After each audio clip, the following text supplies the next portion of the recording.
information technology, as well as all of the other departments. And want to be sure to include grants management in this endeavor to increasing grant revenue by 20% with successful grant of those identified projects. Have improved oversight of the city's contract management function. This system would include tracking essential terms such as cost-funded projects. This is going to be a critical component moving forward. Next slide, please.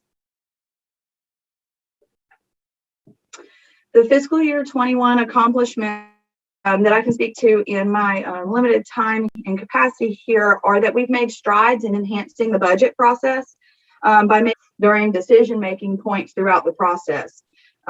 These very budget hearings and budget tracking that follows support transparency through this process. Additionally, during fiscal year 21, we successfully completed the annual, for example, the Department of Community Affairs developed the framework to execute over $4 million. Highlight is that you see a small reduction in personnel due to strategic reorganization of the department, just to continually meet the evolving needs of the city. In purchasing contracted services, again, fairly flat there. A slight change to better allocate our resources for revenue recovery and discovery, as well as in supplies, you see a significant increase. This is due to an accounting form correction. The contingency was previously placed in the finance department's budget. However, that really should be classified as a non-departmental expenditure. So that has been moved out of the finance department. So when you exclude that, this supplies item really consists of a $2,400 increase. So overall, excluding that contingent ranks of the department, this will help the department work against being negatively impacted by transitions in the team, as well as fluctuations in the workload. The biggest change is an increase in the number of senior accountants in the department. These senior accountants will be assigned primarily to reconciliation and general ledger maintenance tasks. And this will relieve the finance manager, previously the controller, from these type of tasks so that they can focus more on the management of some departments, such as management and oversight of the audit, as well as management and oversight of the budget. The revenue manager is a new classification for fiscal year 22 and expands the functions of the existing tax administrator. This is to expand to encompass all of the revenue streams of the city, as well as taking of the revenue general ledger maintenance and tracking that revenue tracking against budgeted additionally, the online payment practices implemented for COVID has provided the department the opportunity to better utilize staff. So we'll be able to utilize the accounting associate positions, now only functioning as cashiers, to assist business tax specialists during heavy periods. For example, utilizing them during processing transition applications related to FIB, as well as during the heavy season of business license renewals in the spring. This is important for that, also providing that high level of customer service as we transition individuals in, and there's somebody always available to answer any questions. The department will closely work with code enforcement and fire department to monitor and cite businesses for non-compliance as necessary. So you'll note that inspector position is going away in fiscal year 22. If we can look at the next slide, please. That's actually reflected here. So overall, these positions are not gone. Important to note that they have been reclassified or re-identified to be better aligned with industry standards, as well as the needs of the department in meeting the internal needs and the external needs for citizens as well. So overall, there's only a reduction of one position, and one of the two accounting associates is being funded at mid-year. So that covers our position count. Also concludes my presentation. So at this time, I welcome any questions you may have. Okay, Mr. Clerk, you may help me here. I don't see Ms. Willis has her hand up. Yeah, yes, In the queue. So Ms. Willis, go right ahead. Mr. Mayor, Mr. Mayor, Who's speaking? Mr. Mayor, in the queue, we have first Councilmember Khalid and second Councilmember Willis. Is your queue showing that? Yes, sir. Mr. Khalid is first and then Ms. Willis? Yes. Okay, we'll go in that order. So Mr. Khalid, you have the floor.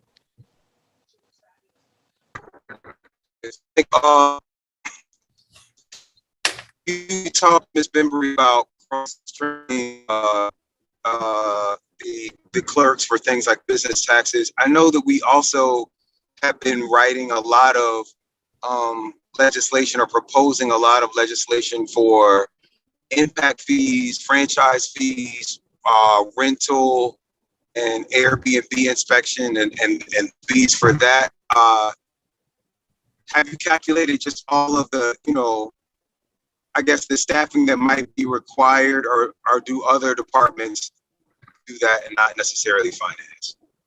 Well, while those things will impact other departments, almost every decision that's made in a municipality does affect the finance department in some form or fashion. So yes, we did incorporate some of those considerations in this budget. Specifically, you will note that the business tax specialist is only one individual, but we have 2 accounting associates in this budget. And the idea behind that is while they'll be cross-trained to help with business taxes, they will also be available to assist with these other revenue streams in processing transactions related to those that come up. It is also worth noting that that's one of the reasons for the transition from a tax administrator to a revenue manager, because it will expand those responsibilities to encompass those additional revenue streams and do the research and the necessary reporting for those additional streams of revenue. All right. And then I'm going to ask two more, or propose 2 more things and just get your feedback about them. One is I wonder, would it be helpful to have, I spoke about this yesterday, that sometimes when people are out in different departments, we've had like a lot of fluctuation in staff, just the processing of the paperwork, whether it's like getting multiple procurement quotes or like getting like backup documentation for admins, like that. I know that that's put a strain on our city council staff sometimes, and maybe also on the finance staff. Might it be helpful to just have like more general clerks in the finance department for that paperwork? That's my first question. So yes, I do. The way we've structured the department in having those additional accounting associates as well as the additional senior accountants, we are not reducing the number of accountants. So we're actually adding to that. I don't want to say generic because they obviously have a specialized expertise, but they're not specifically assigned like the revenue is, for example. So they have a more of a general nature in how they rise to the occasion to support the department. And so I do think those added positions in that area are going to be able to address the items you're referring to. All right. And so specifically, like if someone was out in another department that did the submission of requisitions or something for admins, there would be somebody in finance who could help pick up that slack while that person was out. Yes, so there are some fail safes in the case of something needed to be added in another. But ideally, each department has a backup that is identified in their department so that when an individual in a leadership or key position is out, their roles and responsibilities are delegated, to another individual that is familiar with that process. All right. And then this last question, and this may be a bit unpopular, but I know that I'm just going to give a very specific example. With the clerk's department, I I've been giving out proclamations sometimes to families, and then like sometimes people want 3 or 4 copies of the proclamation. The boards that we use are expensive, and there isn't. I've offered to pay for that out of my city council budget, but there isn't necessarily that I'm aware of like an inter-office billing system, whereas like one department could bill another department for things that they're doing. Have you looked into that? Is that something that you think might be helpful? I know coming from the corporate world, like that's interdepartment billing is a way that you keep track of those expenses. So in local government accounting, it does function differently than private. And what you're calling intercompany billings, we call an indirect cost allocation. Typically in a municipality, that is done when there is a significant and material expenditure that is being used by multiple departments, where a department doesn't necessarily suffice in how to allocate those resources. For example, it might flow into enterprise funds or other funds, and so you would set up an indirect service fund. I haven't seen anything in the city that rises to the level of warranting that the generation or development rather of an indirect cost allocation, but certainly something we can look at and ensure that costs are allocated in the appropriate place when those transactions are being conducted. Ideally, those would be just purchased out of, say, the supplies in that department's budget. Okay, yeah. Just because I know that sometimes we as members of council, like we will do events, we will have people come out. Like our events can sometimes be labor intensive, and I think that might be a way to track, like to quantify the burden that we might be placing on other departments, so that if they need more staff to do what we're asking, or if we need larger council budgets to compensate staff for what we're asking them to do, being able to track that and quantify that would, I think, really help us figure out the cost of doing business for some of our events. But that's it. Thank you.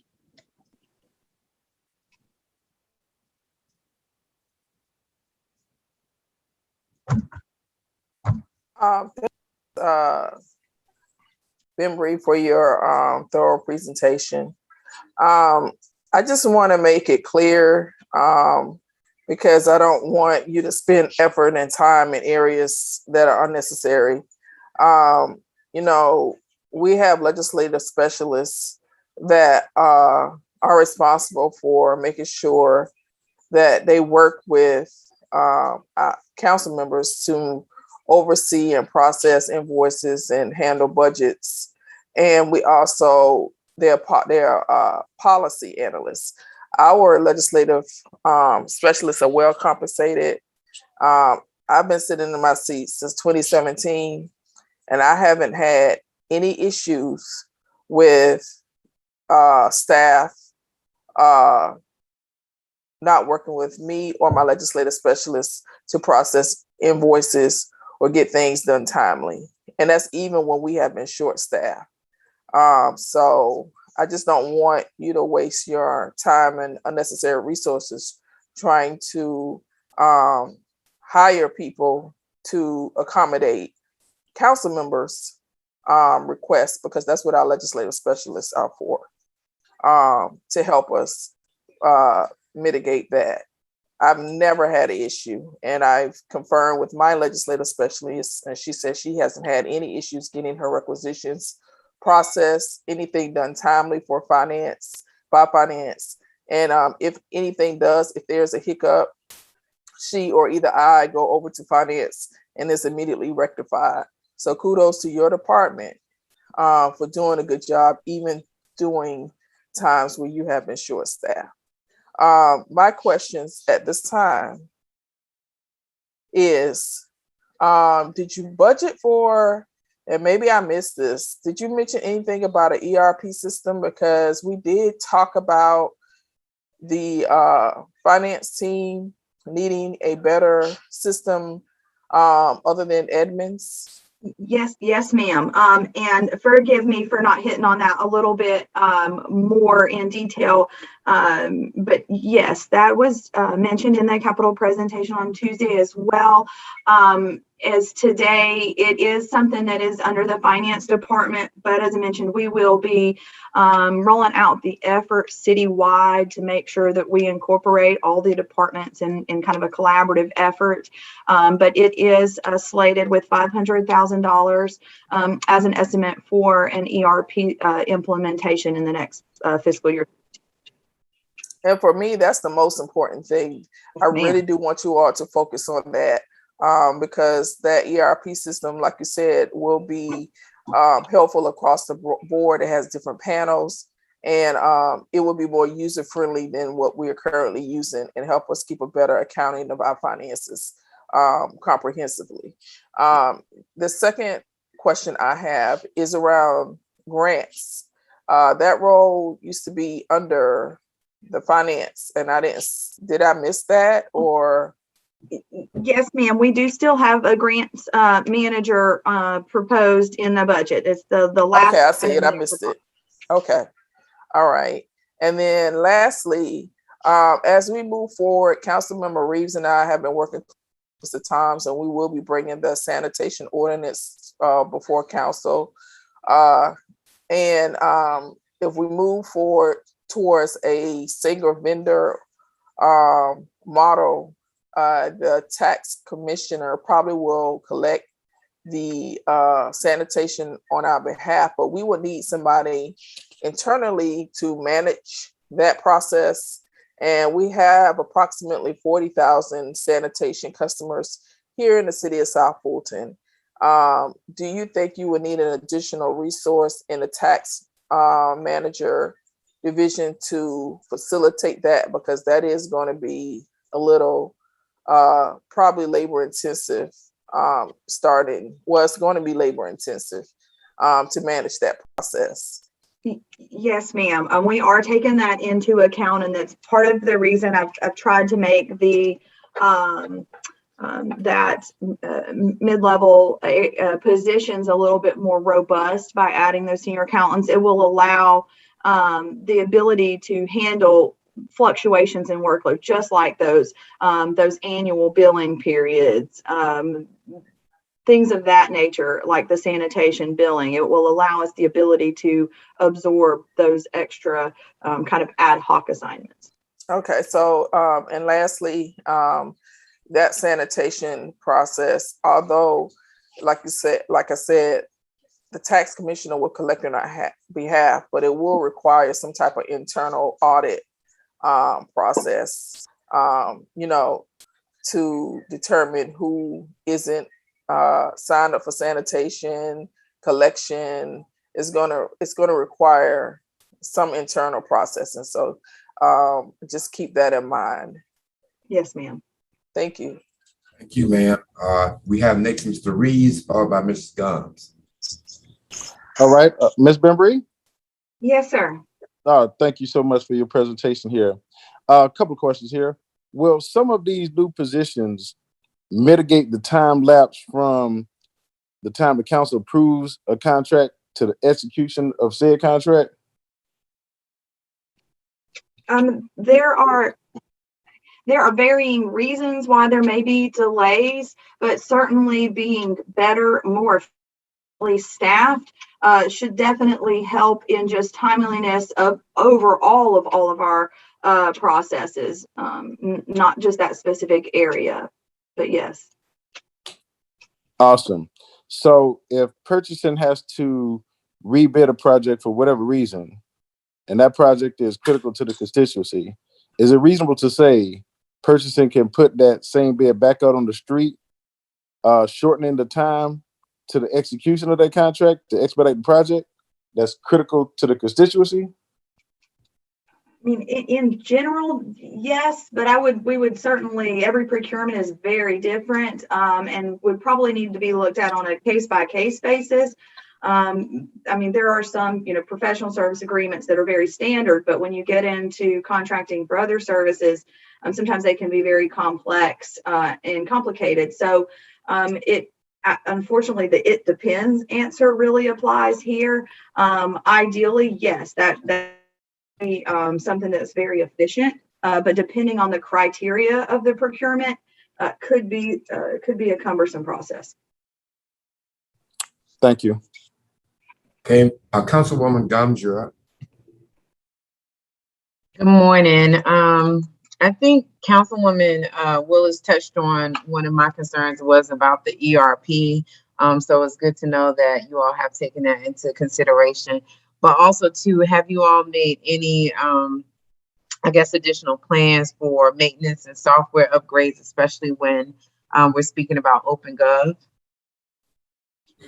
Yes, all the maintenance and software, all the maintenance related to existing software is really covered in the IT budget. So you don't necessarily see a line item for that in my department, but it is covered under the management of our existing information systems, which is in IT.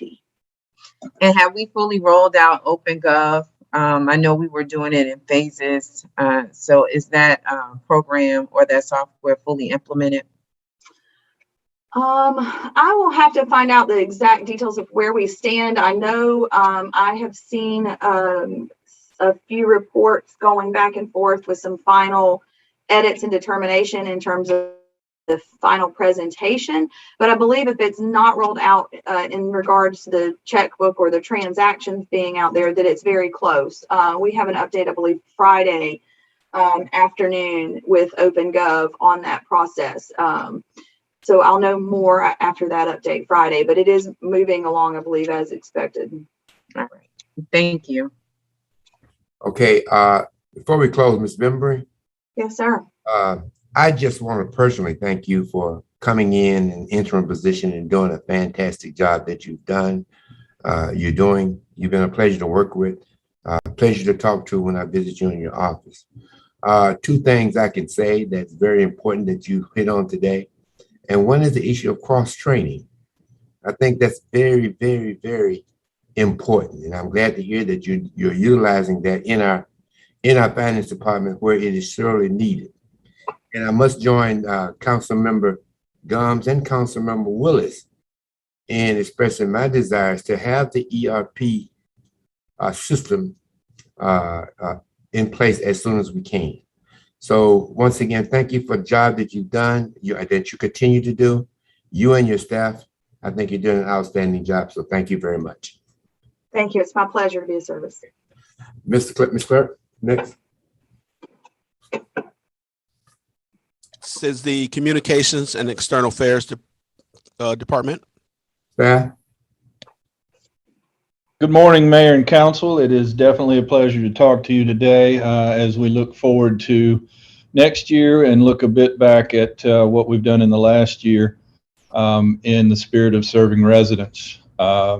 With some of the goals and objectives that we have for the coming year in the 2020-2023 strategic plan, one of our goals is to build an internal communication program, and we have started that with a daily communication and email digest that goes out to all staff members to keep them up to date on things that are happening in the city, as well as information that helps them. The drive and the mission is to help them better prepare them to do their job as we serve residents. So we're starting with that. We are continuously molding that and shaping that as we are in the first few months of that process. In addition, we are working on an employee feedback tool so that we can gather feedback more directly. I met with HR yesterday to discuss that, and we had a great brainstorming session about that. Also, in our goals in the strategic plan are to unveil a communication and branding strategy. We have developed the branding guidelines, including some choices for a corporate style logo. Most cities have those now, and that will allow us to elevate the city seal to its official use in documents, but we will have more of a corporate logo to build branding around. We are building also a social media policy, which we should have done in the next few days, in addition to an operating procedure and ways that we operate with our fellow departments and with mayor and council in terms of the things we do, the services we provide, the timelines it takes us to get those done. So those are definitely general standard operating procedures. And we will have all that hopefully put together and ready to put in place in the next couple of months. With a hopeful addition to the staff that is in this year's budget, we will create a visual media position. Part of our challenge is building our digital audiences, both on the web and in social media and on the app. And we have to provide content that is very informative, engaging, and video is the way to do that nowadays. And we feel it is definitely valuable and definitely supported to have a full-time person on staff working on those visual media. We will continue to build the South Fulton beautification project. We have a new person on board who started with us Monday, communications specialist Taryn Love. She comes to us from the Atlanta Police Department, and she is well positioned to work to lead that effort. It will be sort of a community relations role, and so she will lead. Our department name is Communication and External Affairs, and we've built the communication piece and continue. Now we must focus on external affairs, which is I call it community relations, and she will be focused on that with the beautification process project right embedded in that. It's dual purposes. It will ensure hopefully a beautiful city while reducing litter, and then we will seek to engage residents in improving the quality of life in their city. We will build a team called the Litter Busters, which we will be able to call on to do litter cleanups and other projects. We plan to create partnerships with local businesses, merchants associations, and schools, create a robust schedule of events around Earth Day, around cleanups. I can see we do a beautiful property contest with residential and business components. We will create messaging campaigns, and we will partner with our neighbors, much like we did with the city of Fairburn, to do the cleanup we did last year and promote beautification. While the big focus is here at home, promote beautification with our partners and our neighbors as well. And then part of the community relations role is to create a citizens ambassador committee of about 25 people, residents, businesses, faith-based, that we communicate with regularly, and they are, we can bring them in once a quarter and meet with them and share our successes, share our current and planned projects, and then also use it as a feedback tool. What are you hearing that we need to know, and start that two-way communication on more of a grassroots level. Next slide, please. We want to, as I was talking about digital, we want to increase our media audiences, social media audiences, by 25%. That is with improved content, with key engaging video, photography, and messaging. Do more interactive content such as polls, surveys, contests, to really drive those numbers up. We are planning an impactful 5th anniversary celebration. We're working on plans now, tentative plans, and these certainly will change. We are suggesting maybe a gala on the Friday night. The 1st is on a Sunday, May 1st, the city's anniversary. Then the next day we would do a city day with various activities, Zumba, a car show, 3-on-3 basketball, maybe a celebrity tennis tournament, a 5K. So we're in a family event. So we're thinking big, and we will draw down to something manageable. And then the Sunday, the actual day, we would do sort of a gospel on the green at the amphitheater, hearkening back to the old dinner on the grounds. And so people can bring picnic lunches, and we have local choirs and other artists performing from the stage that day. We want to, as part of community relations, organize a collaborative citywide toy drive as a first of many citywide outreach engaging events. We will work with police and fire to not supplant the efforts they do, but definitely partner with them and the toy drives they do, and just hopefully increase reach and hopefully increase the number of toys collected and therefore the number of children impacted. We plan to take the city newsletter earlier in the year. We doubled production. We went from once a month to bi-monthly, and the plan is to take that hopefully weekly. It will not be many benefits in that. One is before, if it came out on the 4th of the month, anything that happened on the 5th was not covered until the next month, and therefore it was old news. So we want to ensure we're getting news out in a timely manner. And also, by doing it weekly, we will be producing much more abbreviated newsletters that do not overwhelm with a vast amount of content. So in research I've done in other positions, what I learned was about, if you've got a good impactful lead story, about 73% of people click on it. That drops in half to 34 for a second story, and again in half to 17 for a third story. And a lot of stories thereafter do not get clicked on or read. So we want to make sure we're timely and that we're concise and strategic in our messaging. And then finally, launching a monument sign initiative to get some monument gateway signs constructed and placed in the city. We plan to do 2 digital signs in FY2021. These will be major gateway signs with digital screens and a messaging component. We have 4 more of those planned for FY23.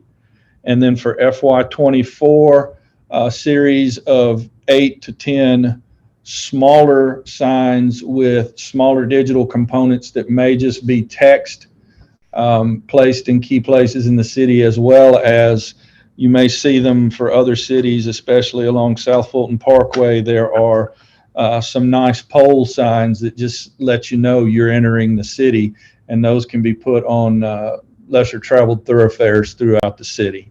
So that is the sign initiative as it is laid out now. Our accomplishments for the past year, especially with COVID, we're very proud of some of the things we've been able to do, the successes we've had. We did completely redesign and launch the city website. The numbers show for 6 months before that launch and 6 months after that launch that we increased traffic, unique visits by about 16%, which is very successful result of that redesign. We did launch the Daily Digest, which I talked about before. We created the Now You Know video series, which has been very successful with Police Chief Meadows, highlighting key laws that people need to understand, as well as some of the inner workings of the department, as far as training, recruitment, exactly how those processes are laid out and how they happen, and then safety tips. And we do those once a month, and we have them on the city YouTube channel, which, as we develop this visual media role, we plan to really focus on the YouTube channel, clean it up, and start the effort of what can be described as a TV channel based through YouTube, and where we have everything organized in content, and we're doing regular programming like a South Fulton 101 or Now You Know, or other key programming that follows our department's mission of engaging and informing residents. This year, we also created the new residence guide, as well as an adapted version of that. As we brought Fulton Industrial into the city, we did a business guide to introduce the city and its services to the new businesses on FIB. We did reach 322 media placements between January 1st and January 30th of June 30th this year. And that, when you look at the numbers, that is a 260% increase that we saw from April to July. We had 46 placements in April and 120 in July. So our efforts to generate content and place that content have really paid off. We're placing more quality stories, and we did change how we measure. Before, we were measuring the number of press releases issued, but that does nothing to take into account delivery of the content, because if you're just producing press releases and not ensuring their delivery, then that is definitely not a successful effort. So we now track placements, and a placement can be if we do a news release and one of the TV stations runs it at 4 o'clock, 5 o'clock, or 5 and 6, but 2 newscasts in the afternoon, evening. Maybe it appears on the 11 o'clock, and then they run it again in the morning. Those are 4 separate placements that reach 4 different audiences. If it is placed on the station's website, that is a 5th placement that reaches a different audience.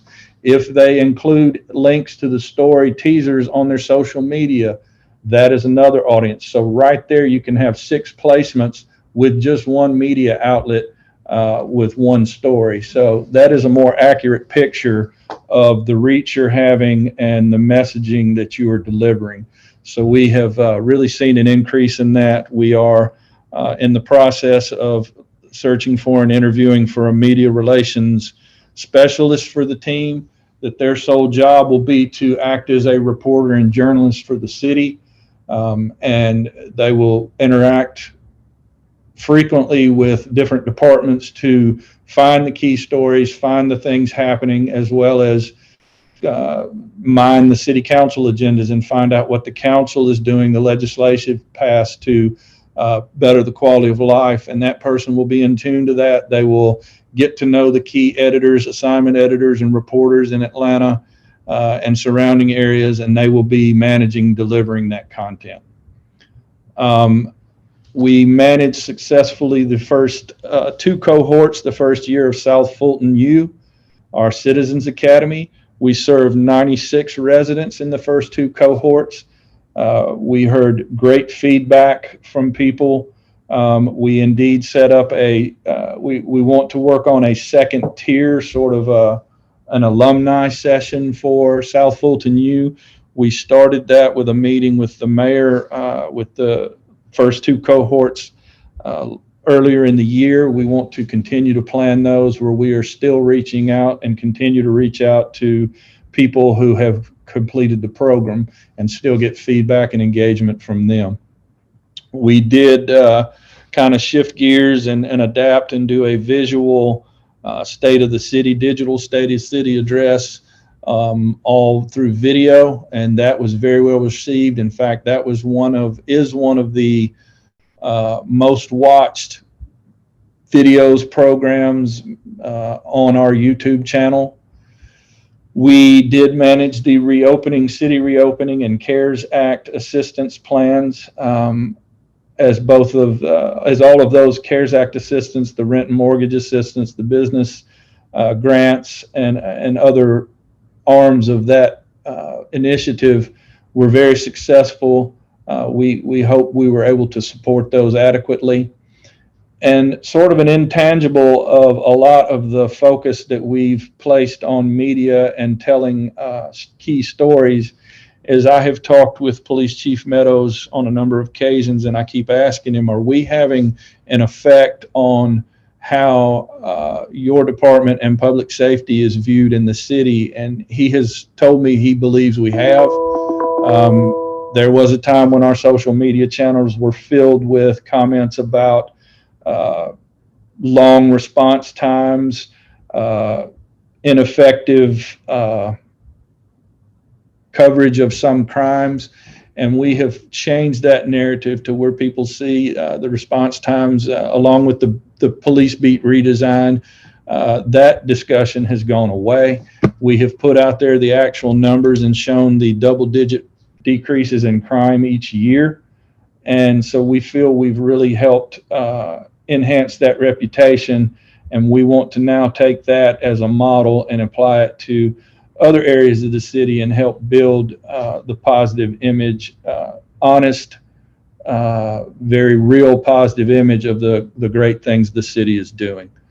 So with that, we are here at our budget numbers. You will notice just a slight uptick in budgeting. Personnel will be the addition of the visual services, visual media position.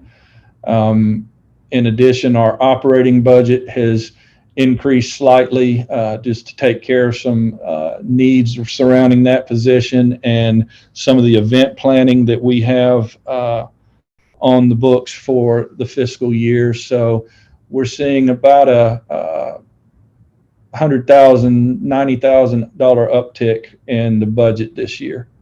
So with that, that is our presentation for today. You can see personnel there. We are indeed adding the one person. We hope to, when that person is hired in a few months, if it is indeed approved in this budget, we hope to be up to full staff by the end of the year, certainly. We are now back up to 3, and we hope to be up to 4 with the media relations specialist, hopefully on board in the next couple of months. Next slide. That is our presentation. Thank you very much for your support in helping us achieve these things and helping us achieve that mission of informing and engaging the residents of the city of South Fulton. And I'm certainly happy to entertain any questions.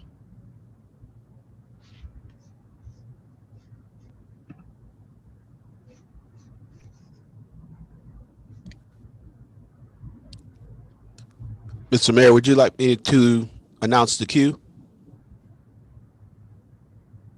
Now, next we have Councilwoman Willis to be followed by Councilman Reeves. And then Councilwoman Guns. Thank you so much for your presentation. And I want to commend you for all of the work that you have done because City of South Fulton is quite busy in all endeavors. But I do have some concern, and I'm going to make a suggestion to you and Ms. Sally Jones, and I will follow up with her after the meeting. I am concerned about you all being more of event planning, focusing so much on event planning versus communication. Like, for example, the green, the litter campaign, why isn't that under Public Works? I mean, I do understand you are marketing and handling the communication part of it, but to actually organize it, build it, I just don't know if that's something that you as a communications team should be doing. And also the Gospel on the Green, why isn't that falling under cultural affairs? We have a cultural affairs department. I mean, that's their role, to come up with cultural affairs activity. I don't understand why you all are organizing that versus them, but I do understand you are marketing, getting the information out, doing a press release, covering the event, but to actually organize the event, I don't agree with that. Citywide toy drive, I think that should be an initiative that both public safety departments should work on. I mean, it would help with community outreach. You are marketing, you are getting the information out. I get that, but to organize it, I'm not quite understanding. I really would like your team to focus more on communication and telling our story, building our brand. making sure you all have staff covering everything that's happening in the city, because council did a lot of things this year, and several times we went without coverage. And that's, I am going to request for us to get some type of resource in to cover specifically mayor and council activities, because we do amazing things, but it's not being covered all the time, and it's not being captured. And our community needs to know what we're doing in our city, and know all of our efforts. We have increased, according to the census, to 107,000 people in this city. And everything was based on the last census count, which was 2010, with over 88,000 people. So, I mean, we have a tremendous increase. So all of our districts have expanded. We're going to be doing a lot of things, and we really need better coverage. So I am requesting that a resource be added to this budget, so that all of council and that resource be dedicated to mayor and council to help communication cover things that we're doing throughout the city. We need better, we need to figure out how we can get information to reach more of the masses in the city of South Fulton. You did some, I love the numbers. I love what you have presented to us, but I would like to see maybe somebody focusing on social media, or, I'm glad you added a videographer, but we need somebody to because that's the way of communicating now. So we need a more broader coverage. You do a great job covering public safety, especially police, but we need broader coverage throughout the entire city and what everybody is doing. And so that's where I am. My recommendation, Ms. Sadler-Jones and Mr. Lethbridge, is that you add a resource to this budget to cover what mayor and council is doing. That person will handle press releases, making sure we have coverage at our events, because I am not happy about the misses from last year. And I would like to see more of the events go where they should go, and then let communications focus on, highlighting the events, covering the events, communicating the information about the events, videoing the events. And then I would also like to see that that communications focus on more about our branding and our branding. I saw a city, they have released a whole plan to rebrand their city and, focus on the image of their city. I would like to see our communications team do more of that versus the event planning. That's where I am. That's my recommendation. Thank you for your presentation, and I yield. Thank you so much, Ms. Williams. We have Councilman Reeves, followed by Councilman Khalid. Thank you, Mr. Chair. Mr. Lethbridge, I want to thank you so greatly for that in-depth presentation. And far as the data capture metrics on the communication, do you have those broken out in specific group areas, or is it just one solid database? In terms of the placements, or? In terms of demographics. I'm sorry, I missed your last word there. Demographics, in terms of demographics. We do not. That is definitely something we are working on, is getting more robust metrics in place and ways of tracking those. We are adjusting our apps that we use to track story placements and the reach that we have. So those are things that we are going to be working on this year. But no, that we're at that point now where we are just having the raw data in terms of where things were placed, where they showed up, and we're having to do that manually based on daily media reports we receive. Thank you for that. And also too, I'm going to kind of share in my colleague's sentiments. However, because with all of holidays and everything, want to be a holiday. May 1st was the biggest one to me, and I push for that. And I'm just saying that because that's our day, that's our birthday. Culturally, it should be centered around May 1st. And so with the city turning 5, and so I think that this is a great idea. And I think that y'all are on the right track. However, I would like to see that you partner with nonprofits throughout the city who have some subject matter expertise in some of these events, particularly like the 5K and other things of that, to even expand and grow the participation, and to see that how we can really incorporate any thoughts that we might share, as well as we would like to see the events throughout the city. And so, but as when it comes to the event planning, that's because we don't have a contracted event planner. And so that's just to my belief, to my knowledge. And so we can look at that as well to help you guys along. But I definitely want to see some of our nonprofits throughout the city be able to be at the table and participate in this, as this is something that is ongoing forever, centered around our birthday. And we definitely, in the interest of brevity in the presentation, I did not go that in depth. We are definitely looking to our community partners, friends, and neighbors to help us and assist with us in these events. One quick example is reaching out to the Atlanta Metro Track Club, who did a 5K at the Wolf Creek Amphitheater a couple of years ago. And by leveraging their expertise and their resources, we are able to do, as Ms. Willis said, bring in more help. And we're not focusing so much on the details of the event, but at the same time, we raise the level of our event, because if an organization like the Atlanta Track Club does it, then it can be a qualifier for the Peachtree Road Race. So we definitely are looking at all of those avenues. And I understand, and I fully understand the sentiment in terms of some of the events we're doing.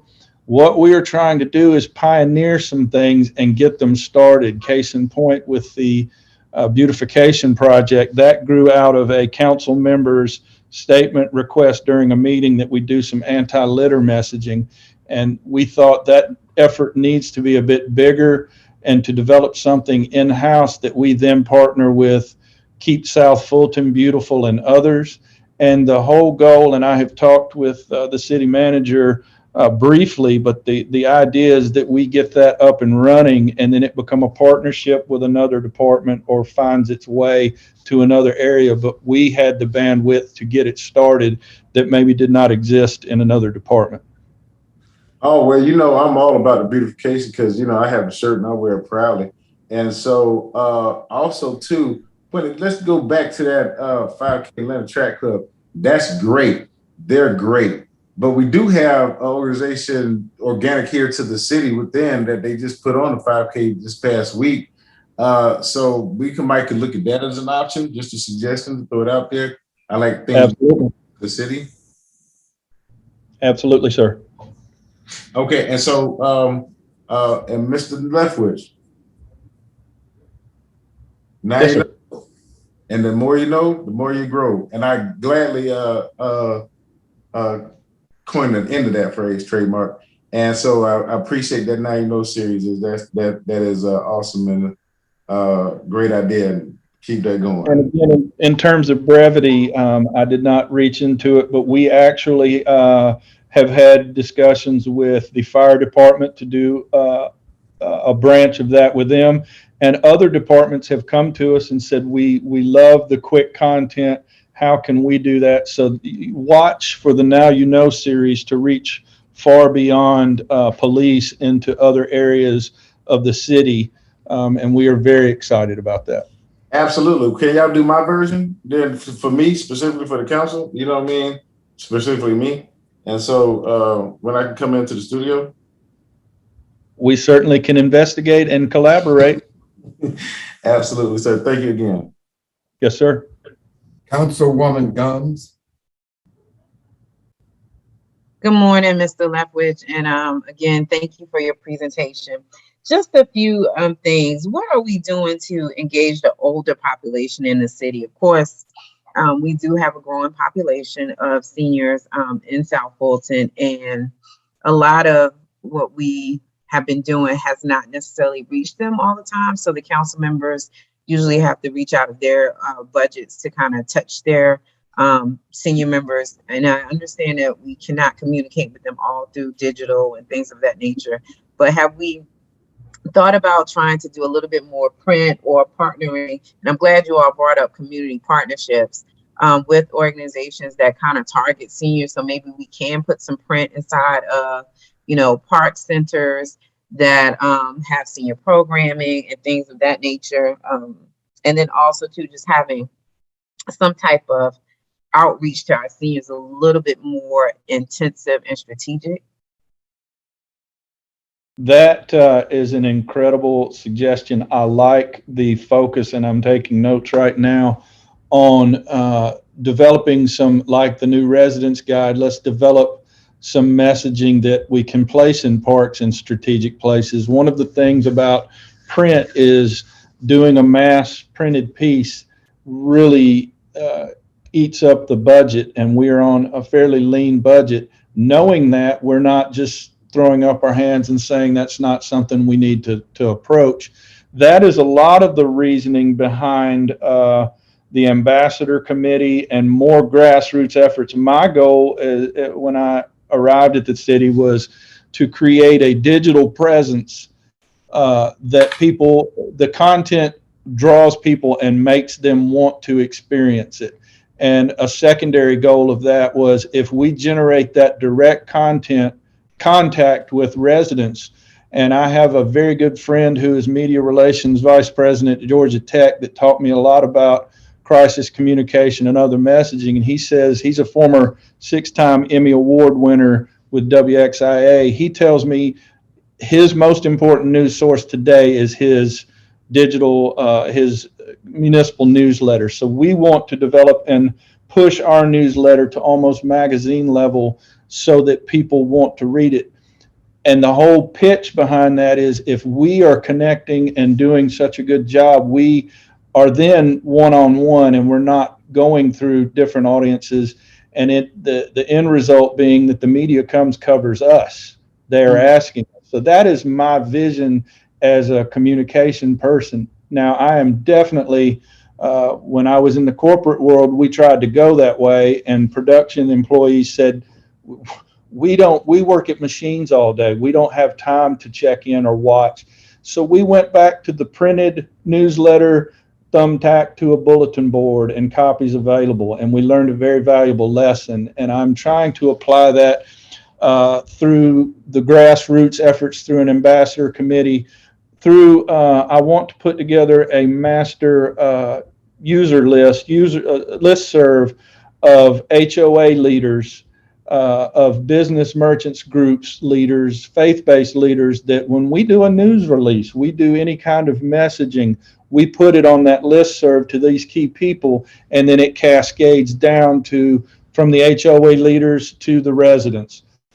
So we're certainly working to build that. We just now need to adjust, based on your suggestion, to find a way to reach even the senior audience with not only communication, but some engagement opportunities as well.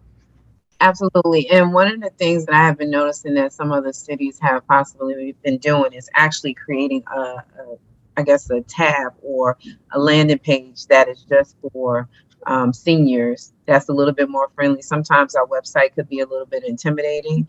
So if we had a landing page that says City of South Fulton Seniors, here's what you need to know, possibly some resources, events, or ways that they can get involved, but through maybe a print newsletter, we can drive them to the website so they can have it a little bit more on their fingertips. But I've seen some success with some of the cities actually doing their own little space and tab, of course, with bigger writing and more friendly user links for seniors to actually go and get information. So that might be something you all can maybe add to the website to help I out. love that idea. I love that idea. And we could do a guide, much like the new residence guide, a senior's guide. And we could take that. You're going to get me brainstorming, and I don't have time. But we could do a section of the website that is services such as help groups, self-help groups, resources for people with different conditions, and just put that right there as a partner with these organizations that do such good work. We can help promote them with a tab on the website. So this could go a lot of different directions. Okay. And one last thing, have you considered, using maybe big partnerships such as like AT&T or Comcast, because they do have litter campaigns as well, anti-litter campaigns that kind of help drive the message to get our city a little bit cleaner. And I know you said no to the billboards, the ones that I liked anyway, but just maybe using something of that nature. Absolutely. There are many ways we can use to communicate that. And we definitely are looking at numerous avenues, and in addition, and just as important, numerous partnerships to make that message go further and more impactful. So yes, ma'am. Okay. Well, thank you so much and good job. Just keep pressing forward. Thank you. Thank you, ma'am. And Councilman Khalid. Hey, thank you so much.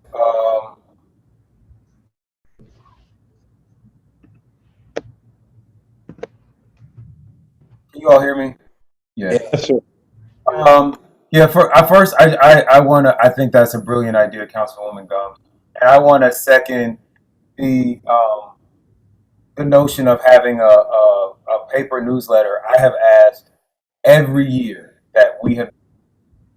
I think that we can produce a newsletter for about $75,000. If we could do just 2 of those a year, that would be like 1/5 of 1% of our overall budget. I know a lot of seniors who maybe they check their email once or twice a week, but they go to that mailbox every day. They can tell you when the postman is coming, the postal worker's coming. They come particularly not just for information that is even specifically for our city, but maybe, for example, we have elections coming up, and because of SB 202, Fulton County is going from 38 mail, just changes like that have to do with what's going on beyond our city. I think they would really appreciate that. I love you have been doing this past stats about the raw data that's coming out about the 2020 census, but I know we're going to get the full set of data in September or later this month. I would really love to see some infographics that are just specifically for South Fulton. Absolutely. When those numbers appeared quite hurriedly last week, I immediately that day reached out to the census manager with Fulton County, who has been sort of a really good focal point for those of us at the city level. And my understanding is the more developed, more targeted data is coming out later next month. And we definitely, in fact, she has proposed doing, she's put together just some cheat sheets for the cities that have some of that data. Again, it's not at a super depth level, but we definitely will be communicating those and sharing those on the website, calling it South Fulton at a glance or by the numbers, and we can put those numbers out there. That's awesome. And I think just beyond numbers, some sort of graphical representation like that looks really good on the ground. Absolutely. I want to go back to talking about fairs, on creating a master calendar of events. This is something else that I've been talking about for several years. I think that it would be helpful not only in terms of helping all of our staff plan, like we should, by December of this year, we should know other nonprofit or community organizations that work with us to make sure that, you know, there are just certain weeks or weekends where everybody's having an event on the 28th. Everybody's having an event on some particular weekend. And if we could publish our calendar, I think it would help not only us. It would not only help us figure out the capacity that we have to support events, but also making sure that we're not conflicting with other communities. Okay. And we have worked sort of on that internal piece by partnering with IT, and they have created a way for, we input most of the events onto the calendar on the website, and then that funnels into an Outlook calendar that all staff members and mayor and council can subscribe to and have right there with their regular Outlook calendars that show all city events that we have been made aware of, and right there in real time on your Outlook calendar. All right, last two things. You're working, or are you, let me ask, are you working, I know you talked about these welcome guides. Are you working with code enforcement on the welcome guides for businesses so that they're just aware of what they need in terms of signage and things to be compliant with our city? No, sir, but that's something that we definitely can reach out to the code enforcement administrator and look into. I would love to see you, code enforcement, and economic development, like, all work together so that people are just clear on what the rules are. Because a lot of times, you know, people are opening second and third businesses. They may assume that what they did in College Park or what they did in Atlanta, that they can also do here, and often that's not the case. And then lastly, you talked about gateway signs. There is still a lot of interest in our constituency and our council about a name change for the city. Are we thinking about how we design these gateways that we put up? I mean, like, I don't want to put up a big expensive gateway and then a year from now we got to like totally redo it. Are we thinking about ways to design them that the name portion or the logo portion, if they change, that we would be able to swap them out without having to like remake the entire sign? And we definitely are sensitive to that and building it into plans. Of course, the name will be a large component of the signs, but a lot of the focus also are those digital boards in the bigger signs. But we definitely are working to ensure with the sign companies that this is something that can be easily interchanged if a name change does take place. Awesome. Thank you so much. Yes, sir. Okay. Mr. Lethbridge? Yes, sir. And Ms. Jones, are you there? Yes, sir, I'm here. Most of my comments is going to be to both of you. And a lot of good things have been said today. What is the uptick in your numbers now, Mr. Lethbridge? Did you say 9,000 or 90,000? Right about 90,000, sir. Okay, let me just say this. The word brevity was used a lot. And when you are facing a $90,000 increase in a budget, brevity does not exist. Ms. Jones, what I would like, I saw a lot of items on the presentation, but I think the council needs to have a little bit more in depth as to what those items doing. Is there a timeline? You know, what is needed? You're following me? Yes, sir. Because you're talking about $90,000 more than you did last year. The other thing I want to say is, you got to know your audience. And I find it to be very concerning that a lot of the council people are making inquiries and suggestions about audiences that have already exist from day one. Seniors didn't get here yesterday. We're 4 years old now, and we're still talking about how we're going to get message out to seniors. I don't think we need to do that. I'm gonna talk a little bit. You know, happiness begins at home. And as mayor, as I come through these doors, I like to see people just enthusiastic about what they're doing, excited about what the next level is. And so Lethbridge, I don't get that at your department. For whatever reason, you don't need to respond, but I don't get that. All right. The other thing is, let's talk about image. You hold one of the reins to our image. Communication and external affairs. You hold a portion of the reins to our image. And I got to go back and I'm listening to Mayor Pro Tem Helen Willis and some of the things she said, so much of it I agree with. Because it had not been for some of these legislative assistants and things of that nature out there on Saturdays and whatever day it is, taking pictures and getting them back, I don't know what would happen. So I'm saying, that's what I'd say when I say brevity means nothing to me. I need all the facts and the facts in detail. When you talk about image, let me say something else.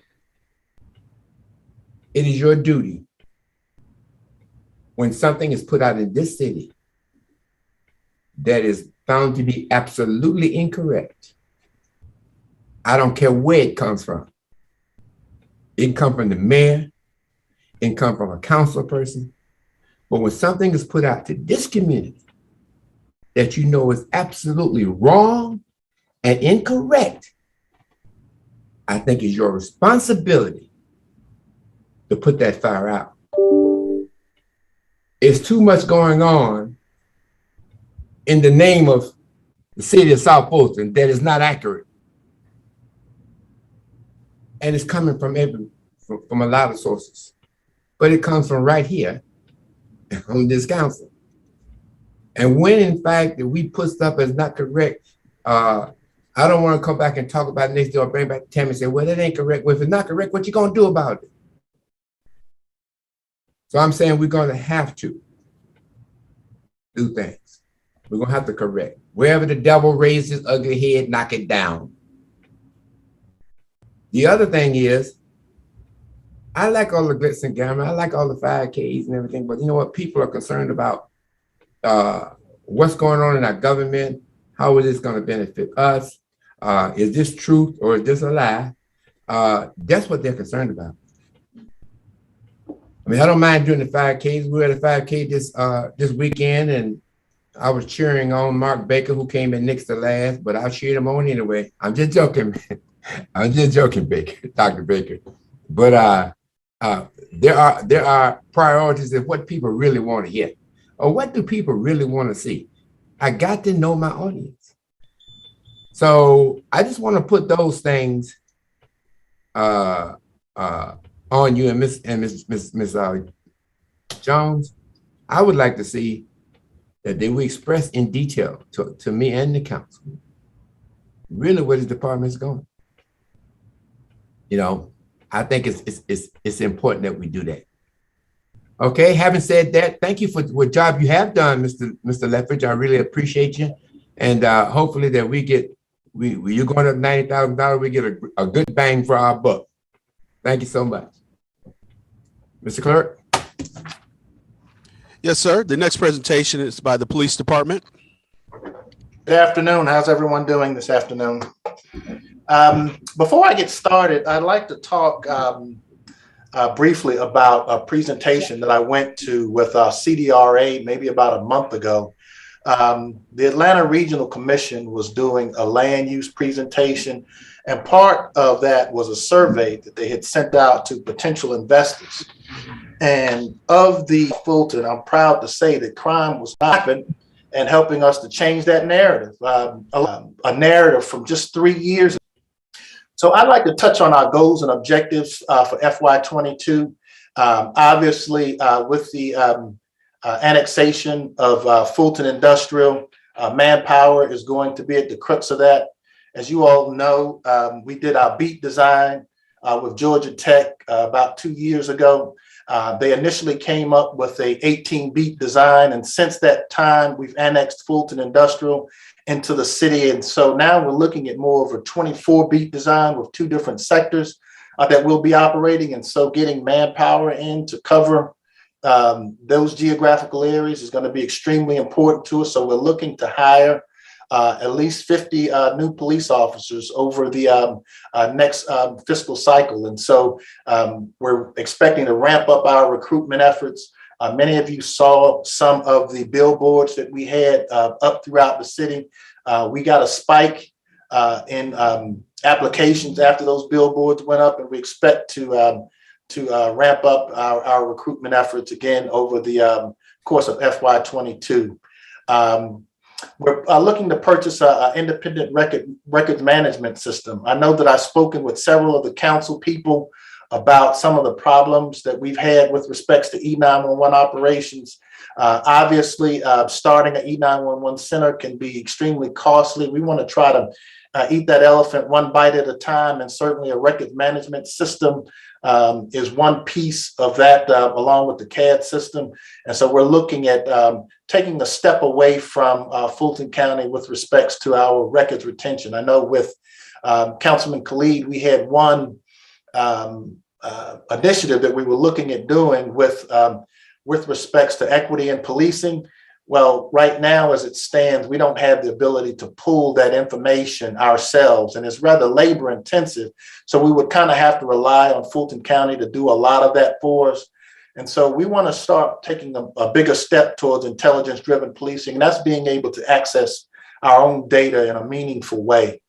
We're looking at the purchase of new tasers. Obviously, with new police officers coming in, we're going to have to refresh tasers. They are a form of technology, and so having the ability to do that is going to be extremely important, not only adding to our less lethal force options, but also refreshing old equipment. We're looking at purchasing additional license plate readers throughout the city. Right now, we have about 26 or 27 that are owned by the city. We'd like to expand on that. We have a number of different subdivisions that have their own license plate readers. In fact, two businesses have license plate readers on their property, and I'm proud to say we were actually able to solve 2 murders along Old National from 2 different businesses that had those license plate readers. So that technology tends to pay for itself over time, and we certainly believe that we want to have the appropriate digital footprint in those problematic areas for us, and those purchases of the 10 additional license plate readers will help us to achieve that goal. We're also looking at ramping up our traffic unit. We've all gotten complaints about the tractor trailers coming through the city of South Fulton. We're looking at beefing up our commercial traffic enforcement efforts, and certainly having lasers and radars is going to be big for us in our efforts towards doing that.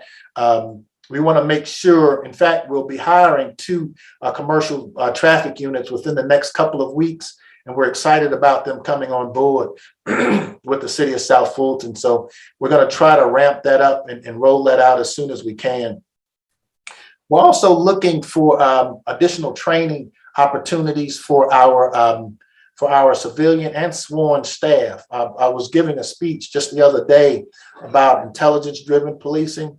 And when you have an intelligence-driven policing philosophy, you have to have a highly specialized police department to make that happen. And so training is going to be at the crux of what we'll be doing this year. Last year, we were able to do a little over 4,900 man hours in terms of specialized training. We want to even build on that as we move forward into FY22.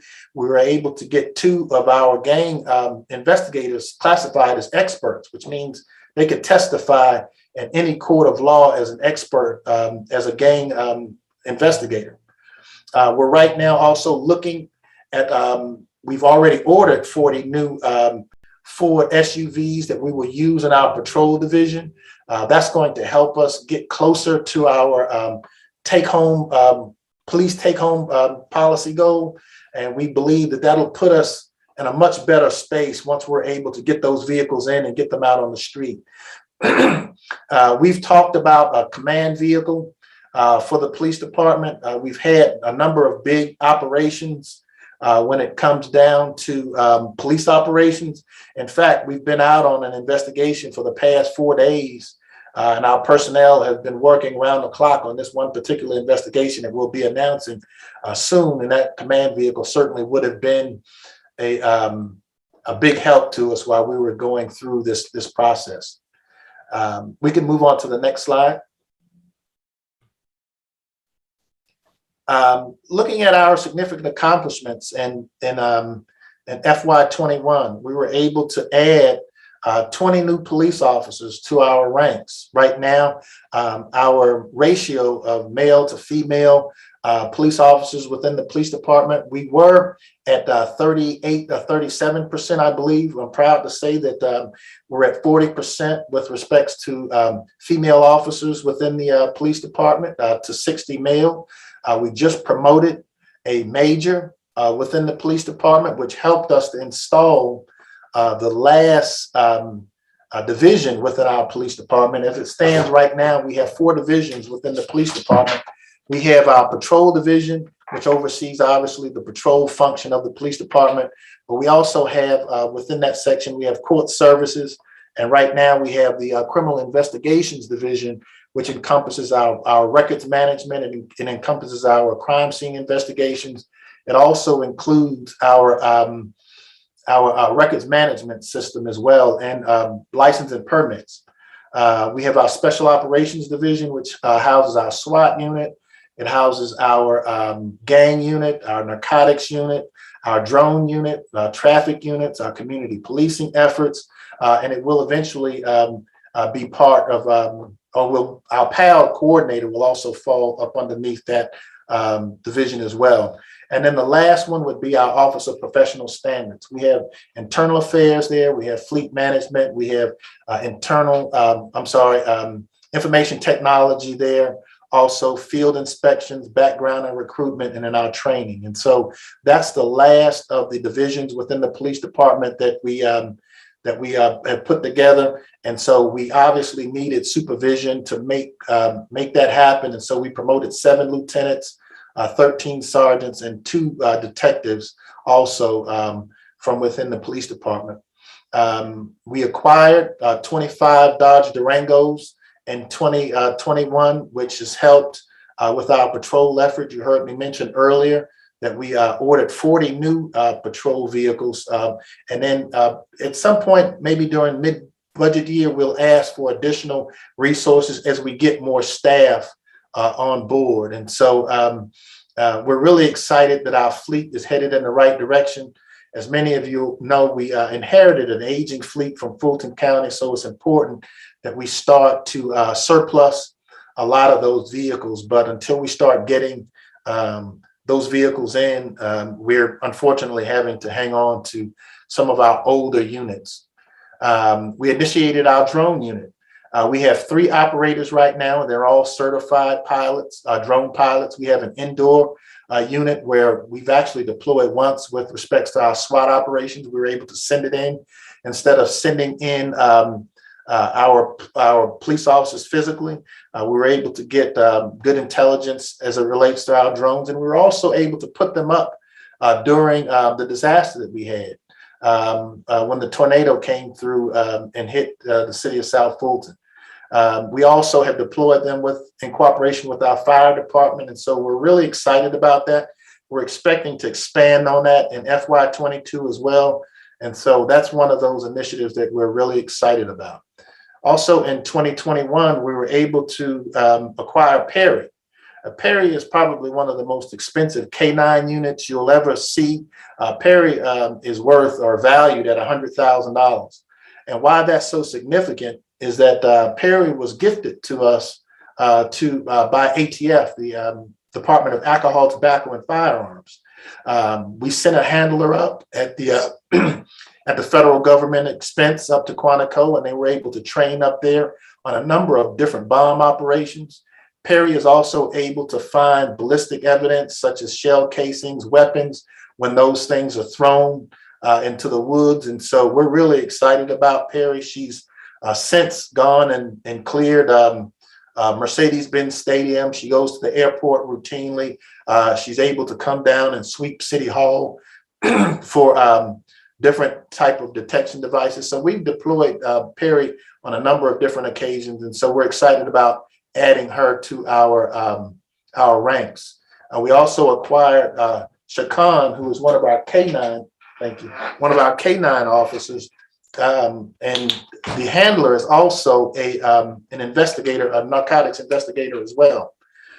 So we're going to continue to try to add to our K9 fleet, or our K9 ranks within FY22 as well. One of our big purchases is a weapons simulator. Now, this simulator helps our officers with training under lethal weapon scenarios. We're able to make sure that we put them in real life scenarios where our officers are encountered use of force situations. And it helps us to gauge where they are with respects to our training. And one of the things we expect to do with that also is to roll it out with our civilian police training also. I know that we have South Fulton U. We have South Fulton U, and we expect to put many of our citizens and the council through this training as well as we move forward and we get it in-house. You can go on to the next slide. We purchased 9 license plate readers last year, and they were all deployed along Old National. As I mentioned earlier, we had success with solving 2 murders from license plate readers that were deployed, but those were actually from the private sector. We did acquire our Bearcat last year, and we've deployed it at least 33 times over the course of the year. In fact, our PA system in that Bearcat is so loud, we give warnings prior to breaching in narcotics search warrant situations. We'll give a loud warning to the individuals inside of the house. And on a couple of occasions, the individuals have come out with their hands in the air, and our personnel didn't have to breach the door. Which keeps our police officers out of harm's way, and we're really excited about that. We're going to continue to use it as we move forward. We'll bring it out to our community events so that our community can see what type of vehicle it really is. It really is a rescue vehicle, and we want to make sure that we continue to educate our citizens around that area. During the pandemic, we were able to purchase a scheduling system. I heard that the courts were able to completely automate.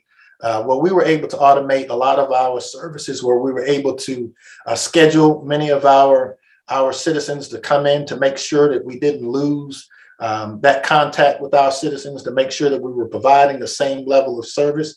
Obviously, nothing replaces face-to-face contact, but we certainly feel like we got to a really good space with respects to our personal services over the course of the pandemic.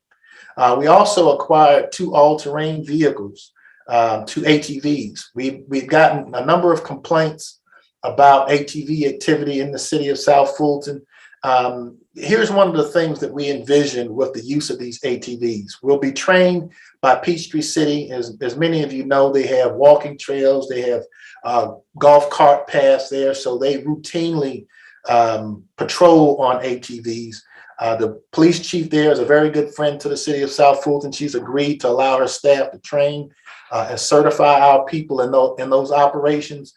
We expect to roll those out soon. We've also acquired 17 miles of waterway. I heard the fire chief mention that earlier. This is another area that we expect to use those ATVs along that terrain, along the Chattahoochee that runs that 17-mile stretch of the city of South Fulton. And we'll also use them to patrol in our parks as well. We expect to get good use out of those vehicles. And so we're really excited about the implementation of that. And we also acquired a Ford pickup truck and a trailer that you see depicted in the slide to transport those ATVs from one place to another.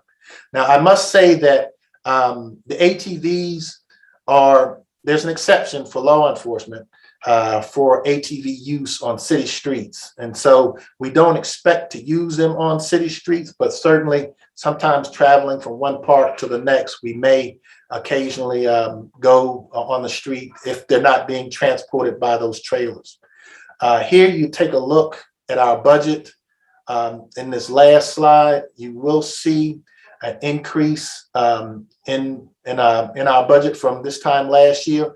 A majority of that is personnel that we've asked for, and a lot of that is to cover our efforts along FIB and to help ramp up our beat alignments. You can go on to the next slide. As you see here, we've gone from, we're asking from 101 police officer 2 positions to 131. And what that'll do for us, it'll help us to go from having a 10 beat. Initially, as you all recall, we had an 8 beat alignment. We went from 8 beats in FY 2019 to 10 beats in FY20. We expect to get between 12 to 13 beats in FY22, and we certainly want to try to make sure that we use the remaining balance of those personnel to create the 2 of the 6 beats that we will ultimately see along the Fulton Industrial Corridor. And so that's where you'll see a bulk of our increase coming from, and that's an ask for personnel. We've asked for at least 30 additional police officer 2 positions. We've asked for some additional detective positions to account for the increase in crime that occurs along that Fulton Industrial Corridor, so that we can make sure that we're investigating those appropriately. Now, having said that, you'll also see an increase in our information technology personnel. One of the things that we're asking for is the ability to increase our GCIC operations so that we can try to take a further step away from Fulton County right now.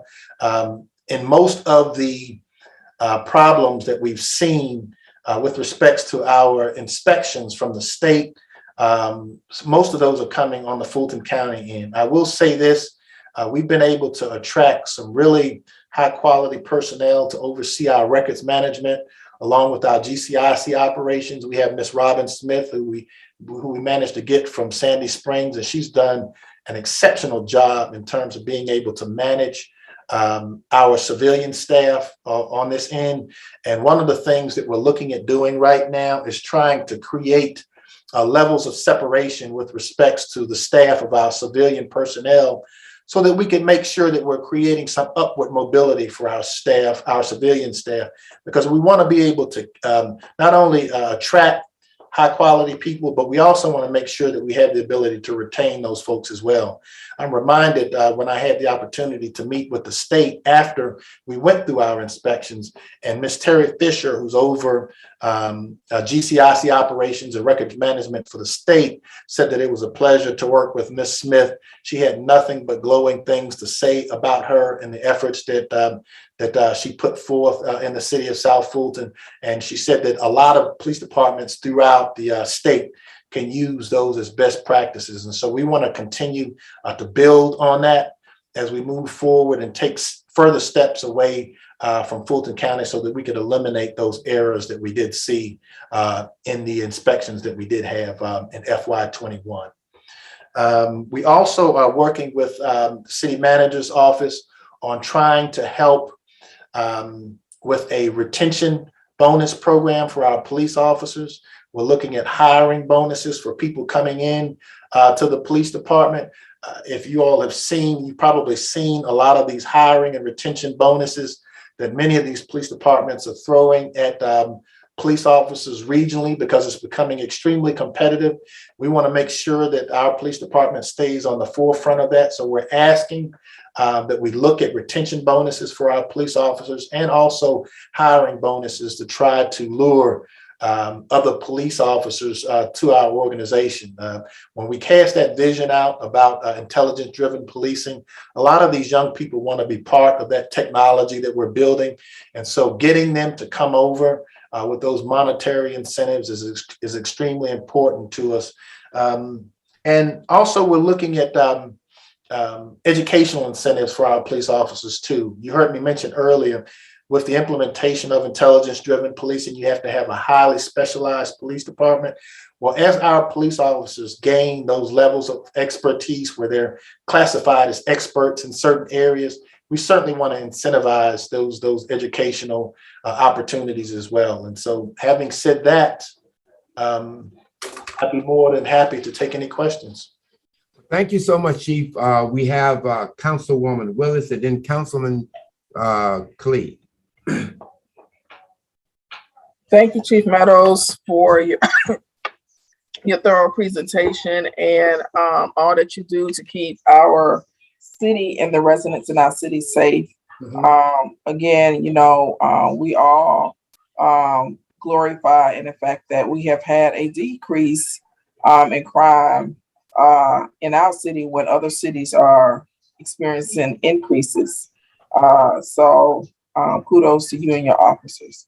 Now, you know, I had a conversation with you the other day, and I'm going to put you on the spot because this is the perfect place for you to talk about what you talked about with me. And it was concerning the working conditions of your officers. I called you because I was concerned, and I'm still concerned because I didn't really see, if you did touch on it, it wasn't highlighted to the magnitude. And we all want you to continue doing what you're doing in your efforts as far as fighting and reducing violent crime in our community. But what's important to me as well is that we are doing community outreach, not only to engage our seniors and our adult community, but more importantly, I don't see where we're doing enough community outreach to engage our youth and connect with our youth. Last year and the year before that, we asked that $50,000 be put in the budget to initiate the Police Athletic Association. And I know pandemic has an impact on that, but I didn't see anything, unless I missed it. I didn't see you mention anything about bringing that back or putting that infrastructure in place for 2022. I didn't see anything in the presentation about any community outreach efforts as far as connecting with our youth. And when I had a conversation with you the other day privately, you said that you didn't have the resources to, I might be misquoting you, so correct me if I'm wrong. You said you needed resources and you needed better working conditions for your officers so that you can get people to focus on that. So you said it was two things that was enabling you to do that. It was the working conditions, and then you said it was the resources, the lack of resources. And so can you, I'm asking you, what you shared with me on the phone, and I've already communicated with the city manager, I need you to share with this entire council. Okay. No, you quoted me accurately, Councilwoman. One of the things that we looked at over the course of the year, and see, I'm one of those people, I manage by walking, right? And so when I'm going around to these different work sites, I do see the conditions that many of our people are in. And what I've told my people is that we're going to slow the growth of the police department. And let me tell you why. Right now, and I could use Lieutenant Nick Williams as an example, and I hope he doesn't mind me using him as an example, but he has people, staff and units working out of 3 different locations. And if with the PAL coordinator position and with the implementation of PAL, that would be a 4th, which means he'll have people scattered through 3 or 4 different workspaces. And it's really difficult for him, especially being a young commander, managing under those circumstances. And so as you begin to spread out even further, you spread your resources, because what we want to do is make sure that even as we begin to grow, that we're putting the right processes in place as the police department grows. And so the working conditions are not ideal for our people. We've talked about a police headquarters, and we've talked about the need to expedite that because right now we have people working out of a lot of different circumstances. And so it's one thing to say we have a PAL program. It's another thing to say that we have the outreach in place, but it's also something that's extremely important to give our police officers the resources around the capacity to make that happen. I've worked with I've spoken with Chris Pike, who's the Economic Development Director. We've talked about developing a police headquarters that's embedded in our community. And let me tell you why that's so important. Because it's one thing for us to say we're a community-minded police department, but we have to be accessible and interactive with our community. Every police facility that we develop, I want to make sure that it's developed with the idea in mind that that police department doesn't belong to the police department, that it belongs to the community. Chris Pike and I have talked about a combination of putting together a police facility along with a community center. And in that community center, we talked about putting an urban garden in place. Now, urban garden does a lot of things for our outreach. Let me tell you what happens. Right now, we're looking at the biggest gap in our society, or the biggest gap in our city. And I said this on Miss Penny Rogers' radio show just the other day. The biggest gap in our community is between our elderly people and our young people. The language doesn't exist that allows our elderly people to communicate with our young people.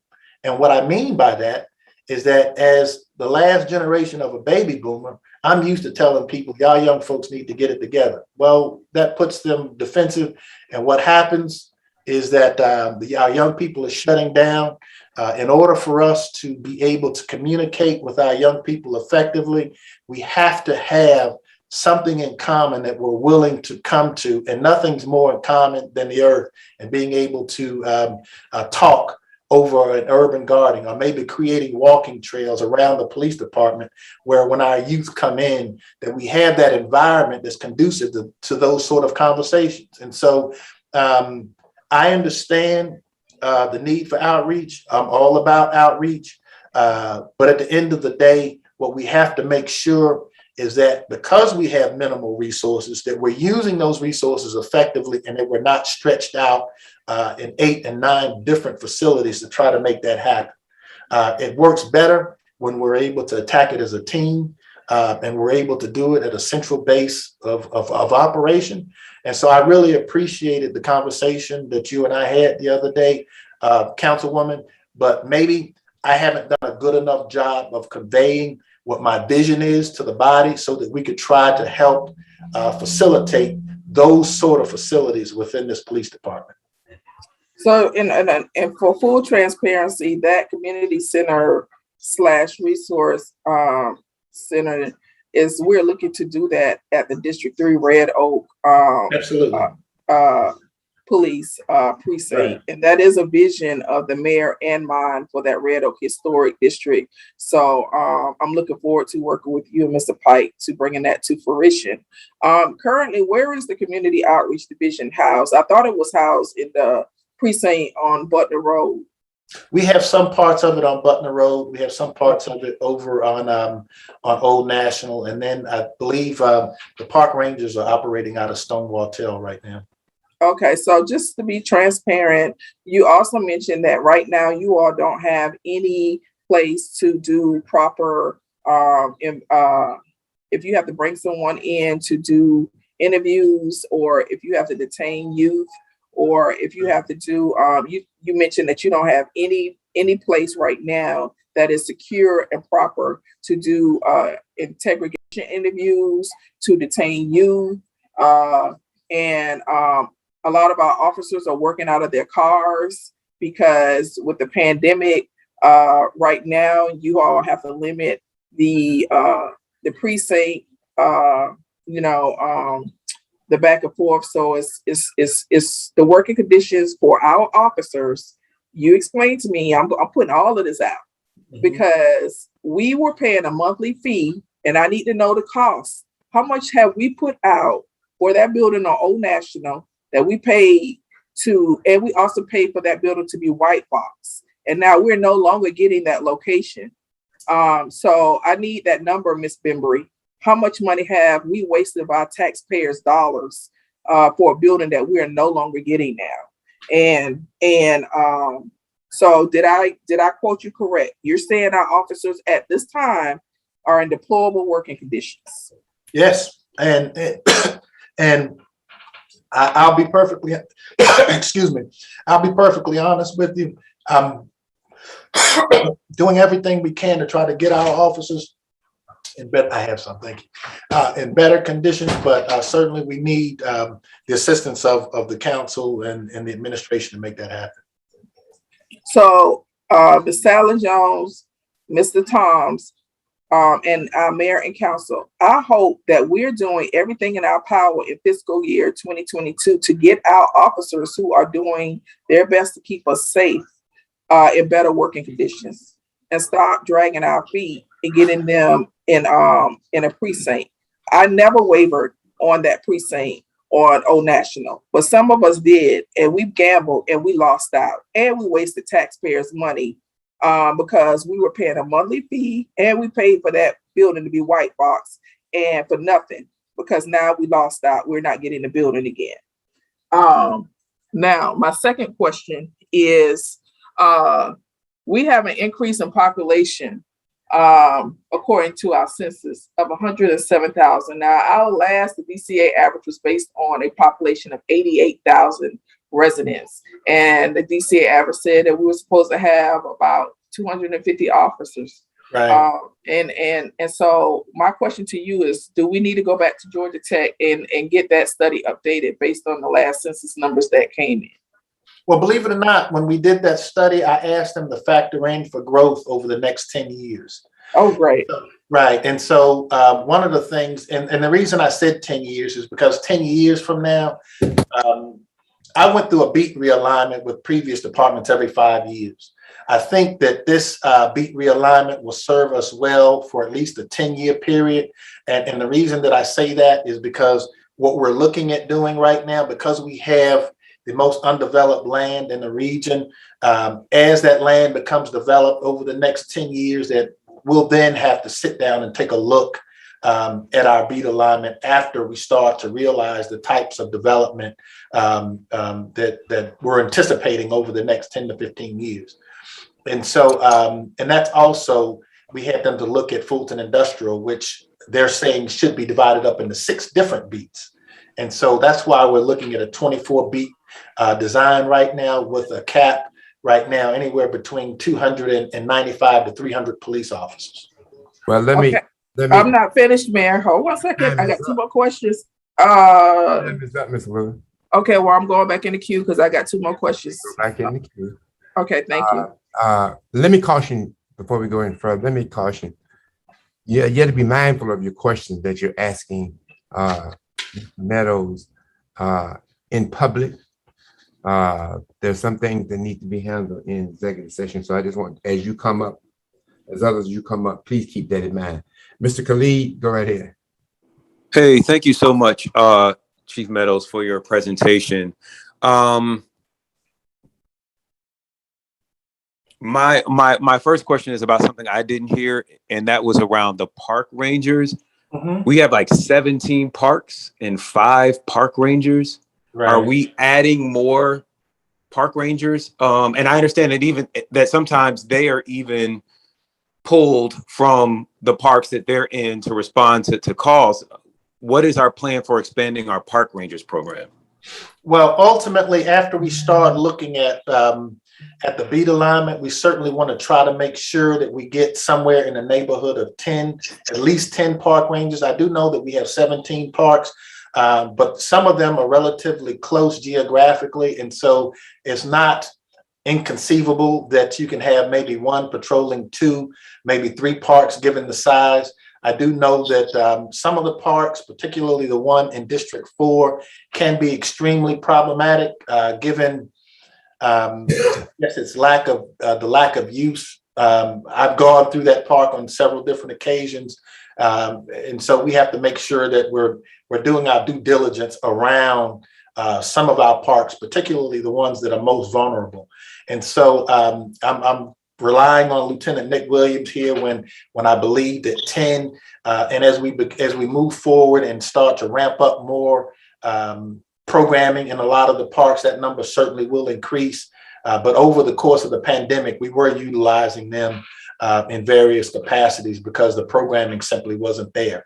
But we'll get a better sense of what that looks like as the parks begin to open back up and they start to ramp back up for the various services that they offer. Awesome. And my last question is, you mentioned in your presentation that police are allowed to ride ATVs on city streets. Where, to your knowledge, can City of South Fulton citizens legally ride ATVs in this city? It's only on private property where that happens, where it takes place. And I know that I've had this conversation with Councilwoman Gumbs. I know we have a number of horse farms and things of that nature, and it's not inconceivable that they could ride them legally there. I did have a group of individuals that were trying to teach children how to ride them safely. And I explained to him that it wasn't proper for them to be on the city street, that they may want to look to some of the individuals that own land that's quite frankly undeveloped. And so I think that would be a better use of some of the land rather than trying to just limit them from being in the city altogether. Obviously, it's a recreational activity. It can be done, but as long as it's done safely, that's the only thing we're advocating for. The police department is not against ATVs. I just want to be clear. But what we are advocating for is safe use of those recreational vehicles. No, I agree 100%. And I do want to make sure as long as we're selling them and then people are buying them, we have to find some place that people can ride them. So for Mr. Landrum, I'll be asking you about that in your upcoming presentation. Thank you so much. Thank you, Mr. Khalid.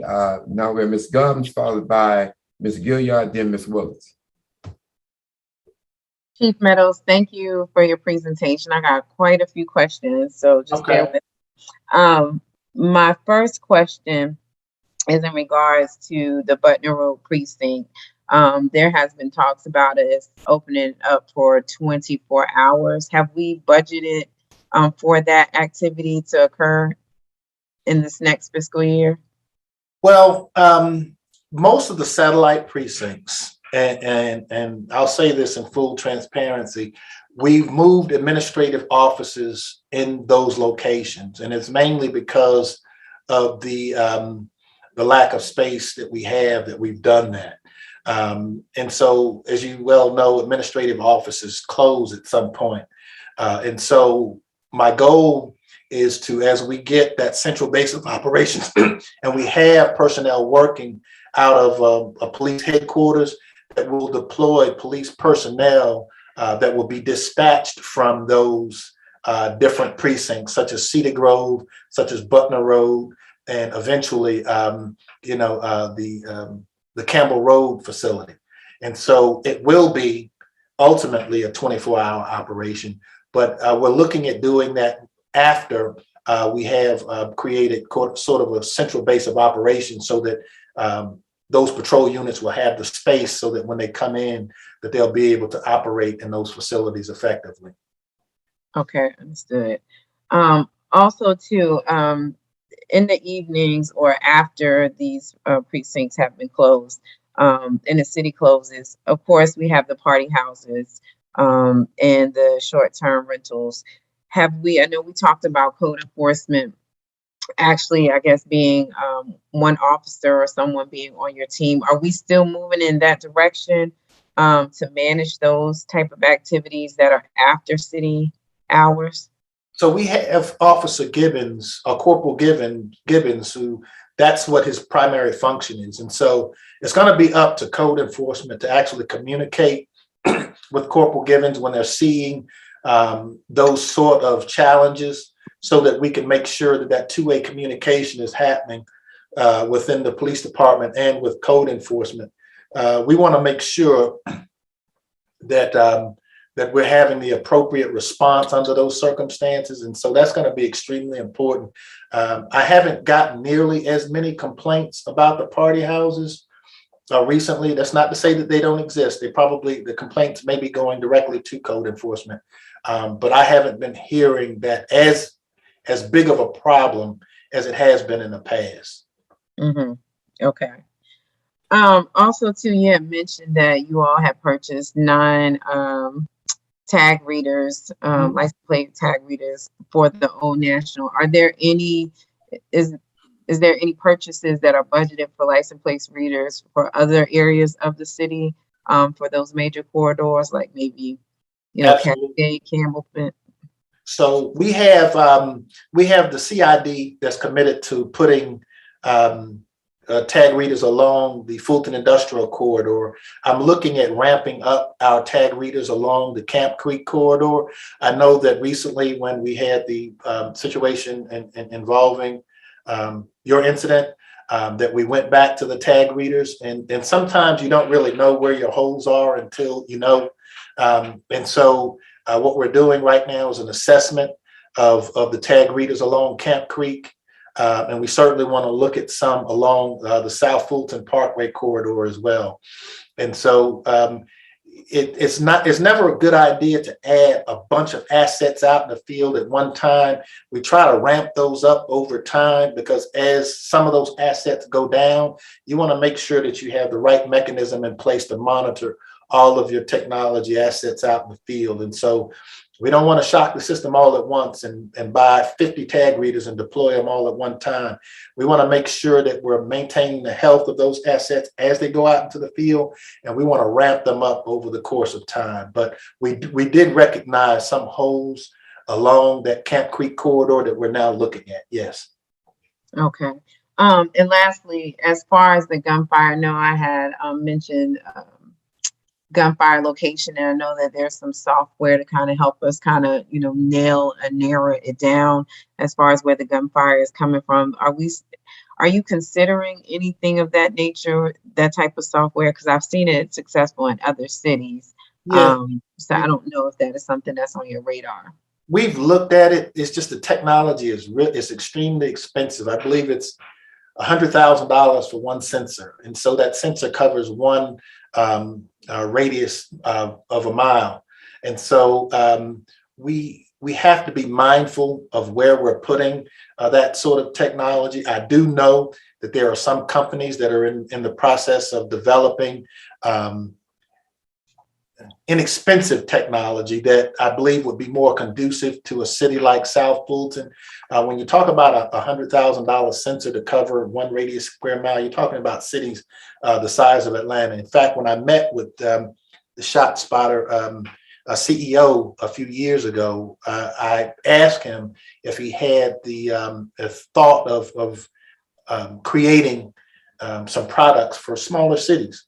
And not necessarily your Chicago's, New York's, Atlanta, and things of that nature. And so there are companies that are starting to ramp up the technology, and we're in the middle of trying to test some of that technology. I heard someone mention an innovation center earlier. I believe it was Tuesday. We were thinking about starting one in the police department and getting students from Georgia Tech to sit in and try technology and try to break it if they could. I'm just using that as an analogy, but if they could find the holes in it for us, we certainly want to try to have young people coming in and testing that technology for us. I definitely think that would be a great addition if you all could start an innovation department. And the last thing that I have, I know that we were talking about, this has been brought up a couple of times from some of the officers as far as promotions. I know we do a lot of promotions within the police department. And that could be relative to, pay raises or trying to get people to where they need to have a decent salary. Have we looked at or worked with HR or budgeted anything to kind of help with the officers growing in their roles or being able to be promoted to other areas? Because I think it's kind of like stagnant in certain areas from my understanding.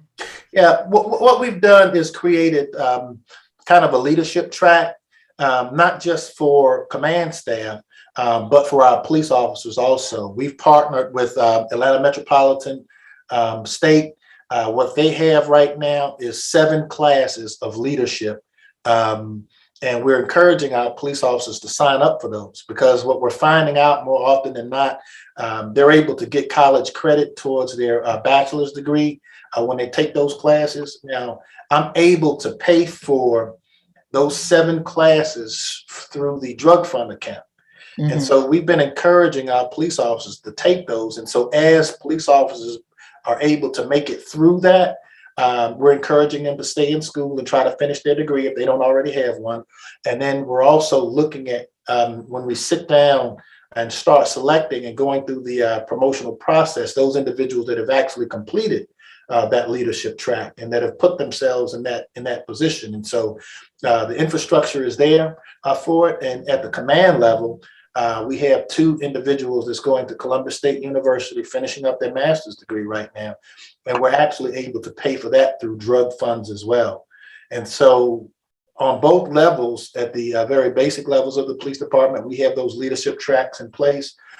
We've been getting that out to our police officers and encouraging them to take advantage of it.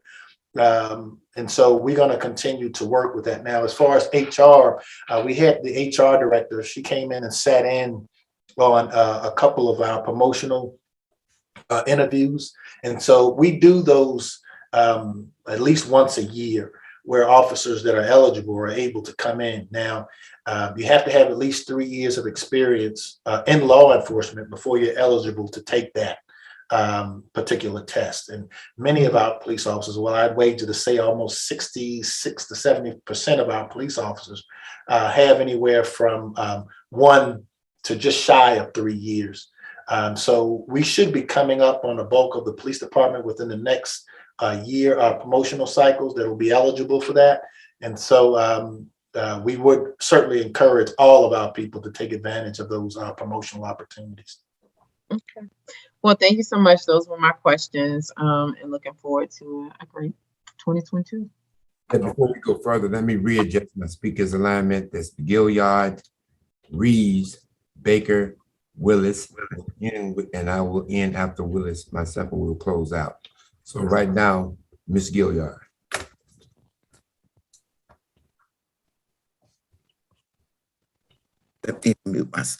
Thank you, Chief. I want to give you a lot of kudos. I'm sitting here thinking about when you first came on board and how far we've progressed every year. Every year, there's a lot of creativity, there's a lot of innovation, and I just want to give you those kudos. I have 2 things I'd like to talk about, and I'm really glad that you mentioned Cedar Grove Park. And when you did, that's what made me think about when you first came on board and we looked at Cedar Grove Park. And I remember there were 2 young men there and we didn't know what they were doing. And you said, stop the car, and you got out and you went over and talked to them. And I just thought that was just excellent. And they left. So the reason why I'm bringing this up is because the park doesn't have anything. And I know I talk about this a lot. And there are 5 subdivisions with children that are very close by. And so a tot lot, even a restroom, because there's no restroom there anymore, that was torn down. And there was a lot of conversation with the former parks director, and we had talked about a garden there and a walking trail. And even the mayor had talked about art features at that park. So I'm just hoping that eventually something will be there. That's number 1. Number 2, the citizens might not know this, and I was just really shocked that people when you think people are having parties and you don't know what's going on, some of the parties are sex parties and they are advertised that way. And the chief knows that he's had to deal with that. And I just want to know whether or not that's growing. Is it contained? What is the status of that? So we have one person that his primary job is scouring social media all day. And when we see those sex parties advertised, we do everything in our power to knock them down before they get started. You'd be amazed at how many different things you see advertised on social media and what people are advertising. We've been able to give heads up to Chattahoochee Hills for some sex parties because of the intelligence. Is it square miles? Yeah. Linear miles. Excuse me, Mr. Neymar. Yeah, thank you. Okay, go ahead, Chief. The intelligence that's coming through the police department. And so having that intelligence, they are still being advertised, Councilwoman. But when we see them, we make it a concerted effort to try to do what we can to knock them down before they even get started. And so, it does become a problem from time to time, but we monitor those sort of things on social media regularly. Thank you. And then my last question is about police living in the community. What's the status? What does that look like? What's the status of that? Well, the city manager has an initiative, and she's trying to right now give, and I don't want to step on your toes, Ms. Sadler-Jones. Did you want to comment on it? Okay. Yes, I was going to present it during my presentation, but Okay. yes, we are a part of the budget is a housing allowance for public safety personnel who desire to live within our city limits. So we have budgeted enough to do a pilot program. And then, of course, we will look at and see, what the participation rate is. And then, of course, if it expands and it's something that's successful, maybe we can not only do the housing allowance, but maybe in the future look at doing a down payment assistance program. But we felt like it was in the best interest of the city that we at least start with the housing allowance this year and see how that goes. So we are definitely asking for council support in that initiative. Oh, thank you so much. That's great. Thank you. Okay, thank you, Councilwoman Gilliard. Next, we'll have Councilman Reeves. Thank you so much for that presentation, Chief. Just to piggyback on that, is this what we were just talking about, Madam Jones? Is this for our first responders? Yes, sir. It would be for first responders. It would be either rental or mortgage assistance, and we would cap it at a monthly amount. Of course, we will have to provide, they will have to provide documentation of where they live within the city limits. But yes, the plan is a pilot program for public safety. Awesome. When that plan grows, can we see about expanding that to teachers as well? If that's Well, I think with our city funds, I'm not sure if we would be able to do it for any. Right. I'm just saying if they live here in the city and teach here at a school within the city, that's stipulation. This is a suggestion. I just think, Okay. That program. Okay. Thank you so much. Okay. Chief, yes, thank you for all that y'all doing. Plus, we talk about the facilities. Thank you for the sign at Jerome Road National, even though we do want to work on upgrading the facilities all over. And just again, thanks for the presentation and support you guys 100%. Thank you so much, Councilman. I appreciate that. All right, Councilwoman Reeves, thank you very much. Now we have Councilman Baker. Yes, thank you for acknowledging me. And Chief, thank you for your presentation. You're well deserving of all of the kudos that you've received thus far for the things that you're doing. I actually have a whole lot. Can't hear you, Mr. Baker. Yes. Is this better? It's better. Okay, I actually have a whole lot, and I know that we're scheduled to actually break right now. Yes. But I would like to just ask the Assistant City Manager, Don Times, if he has met with the Chief regarding the 4 initiatives that we spoke about regarding modifying and modernizing some of the aspects of the way we move in law enforcement, the possibility of hiring. Mr. Baker, you're breaking up. I apologize for this. Fisher Price, my first Wi-Fi.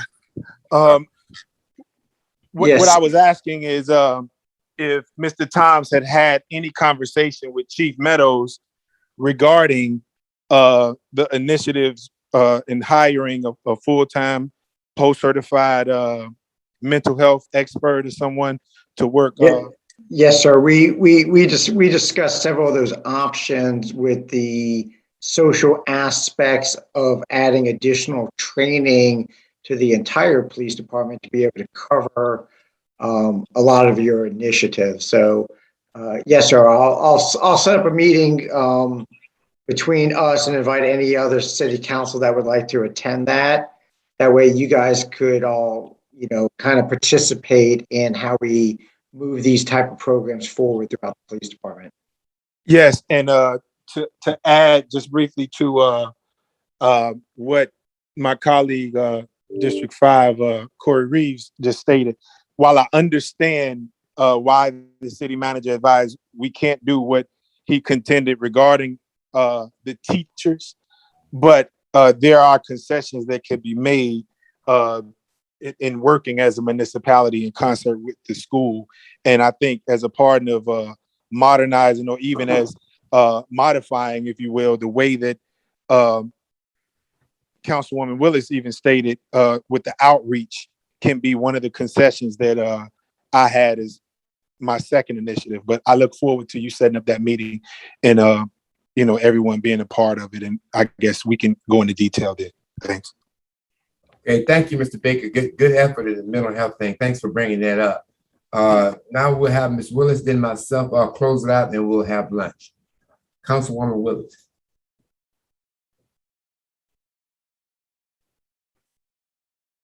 Councilwoman Willis. I was trying to unmute. I'm sorry. So as far as us using our municipal tax dollars to provide any type of rental assistance to to teachers, teachers, educators have a special place in my heart because, my mother is a retired educator, but I do not agree with that at all. For every dollar that we spend, they get 50%, they get 50 cents of a dollar. And they got their own American Rescue funds. So it would be more prudent for the school board to come up with some type of rental assistance for their teachers. I mean, our municipal tax dollars, American Rescue funds, should be used for our staff. And that's just where I am with that. Let me finish my last two questions. Go right ahead. Update. Do you have an update on the video legislation for commercial truck and municipal roads? Commercial trucks on municipal roads. I know you asked the General Assembly to work on that legislation for you, Chief. I do not, but I do know that our lobbyist is planning a meeting with some of the department heads coming up, and I think they have a special session coming up soon, and it's my intention to broach that subject with them there. I've gotten quite a few complaints about it. I think that technology would help to serve as a force multiplier for the police department. And I've also had discussions about potentially raising or looking at the fines, if the fines are stiff enough for people that are violating the truck route ordinance. We've had that conversation with Ms. Jones in certain parts of the administration. We certainly want to push that conversation forward as well. Okay, and I would ask that you please work with Senator Halpern on the Senate side. I know you are working with Bazemore in the House, but sometimes you can approach it from both sides. So I'm suggesting that you reach out to Sonia Halpern on the Senate side. Will do. And last question for me is, how many officers are you requesting for fiscal year 2022? We're requesting 50 plus police officers coming up for the upcoming budget cycle. Now we do have some vacancies, and so what we've done in an effort to try to help, I guess, manage the finances a little bit more. We've pushed those hires out to the mid-year budget adjustment so that we can fill the current vacancies that we have. And so that's one of the things we're looking at doing, is filling our vacancies by the end of this calendar year, and then moving into FY 2022 start with the new positions that the body grants the police department. Okay, and of the 50 officers that you're requesting, how many of them are going on the street? Well, a bulk of them will. Okay. We've asked for I think 5 new detective positions with the influx of crime that should be coming in off of the Fulton Industrial Corridor. And then there are some other positions, but a bulk, I believe 30 of that 50 will be going to patrol.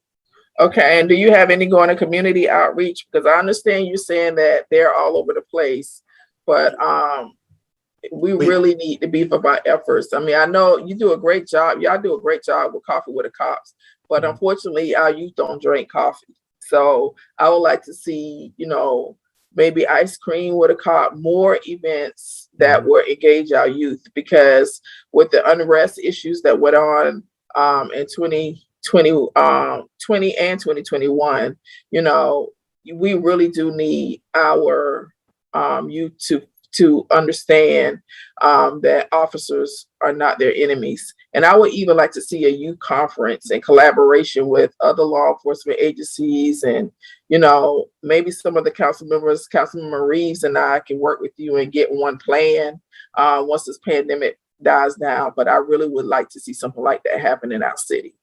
And you know what, I completely, I love the idea. I've had the conversation with some of the chiefs so that we're not just running a City of South Fulton PAL unit, that we're running more of a regional PAL program, so that we can have kids from all of the South Fulton communities. To be perfectly honest with you, we have College Park addresses here, we have Fairburn addresses here, and I think it would be important for each one of the police departments to dedicate resources to a regional PAL program. I know that I've had this conversation with Sheriff Labatt, and he's all about the outreach. Unfortunately, during the pandemic, and when we started seeing an uptick in E911 calls, we started taking a hit in our community policing section. And so as the pandemic subsides, we do expect to ramp those numbers back up, of the number of police officers assigned over there, because during the pandemic, I think we lost at some point about 15% of our workforce. And as you can imagine, that could be particularly problematic. And so we're looking at right now, of getting those community policing numbers back to where they were prior to that. Okay, thank you. I yield, Mayor. And again, thank you for doing a good job. You all have done a yeoman's job with attacking the crime, and I hope you're not taking the community outreach push back as being critical. But I just really everybody has room for improvement, and that's just an area that I would like to see us improve in.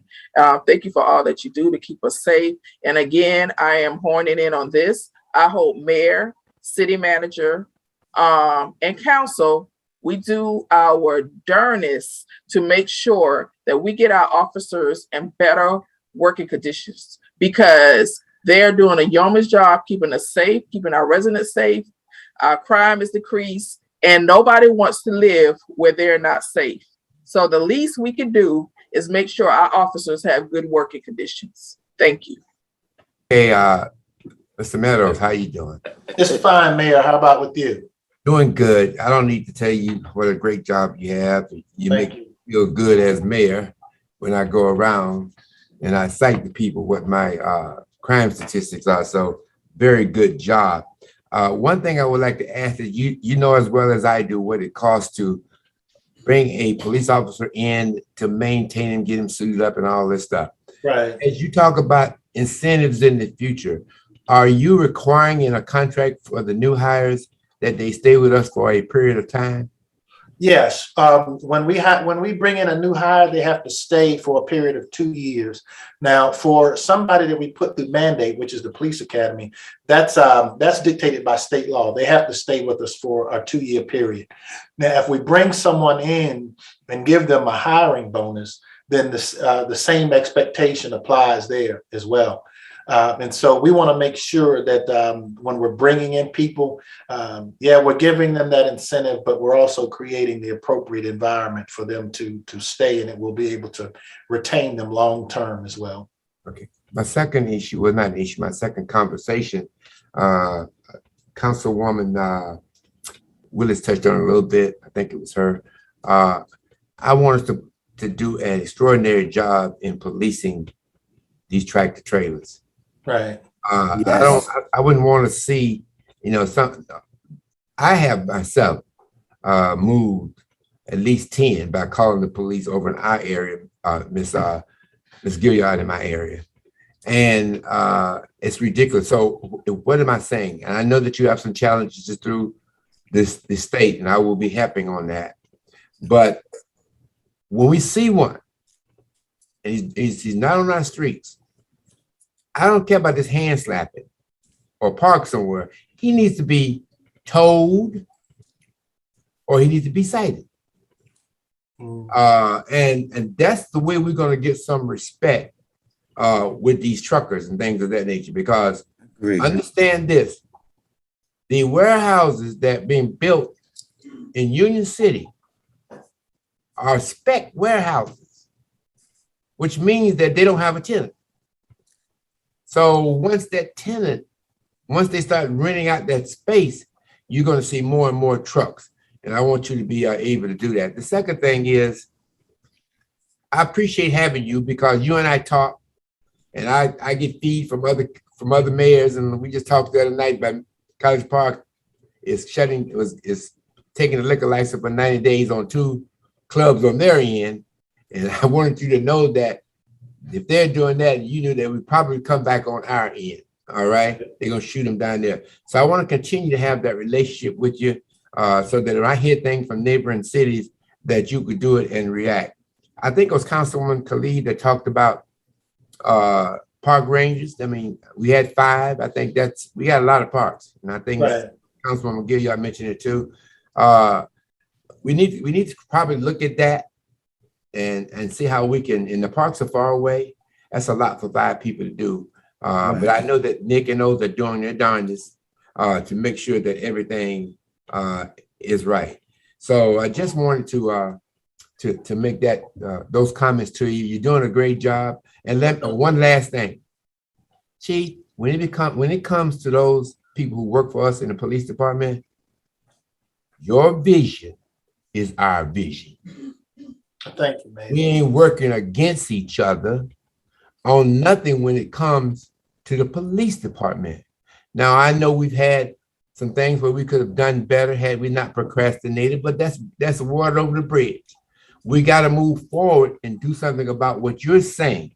But I would caution you to, whatever you're doing, make sure you're in concert with, or you're in communication rather, with the city manager, all right, and us, so that we can kind of dialogue through these things together, all right, and as and pick up something we can live with and then go forward with. So I just want to let you know that you know how I am. Right. I tried to get every precinct I could for $1. And we were good. We got that. But I know we got to go forward, and we're working right now. I just got a call from the I gotta wait to get off this call from the housing authority to see how long we can close that out. And so Chief, thank you for all you do. Your vision is our vision, and we appreciate every officer that wears this uniform that says South Fulton, Georgia. I would like to say this, Mayor, before I get off. The parks have come up several times, and I know historically, when we've deployed cameras in the park, they've come out of the parks budget. I'm sending some police officers to get trained in set tech principles. They're going out to become actually experts in it. And one of the things I'm looking at, and we've talked about the use of the camera money, but we want to be able to expand our technology to include our parks.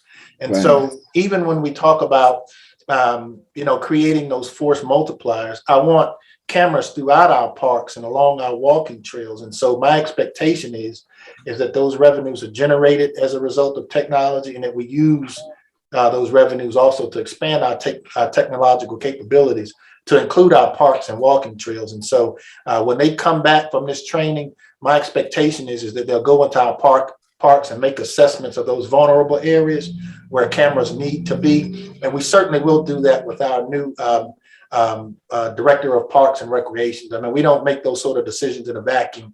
I want you to understand that. But at the same time, we want to make sure that we're getting the appropriate digital footprint in our parks as well.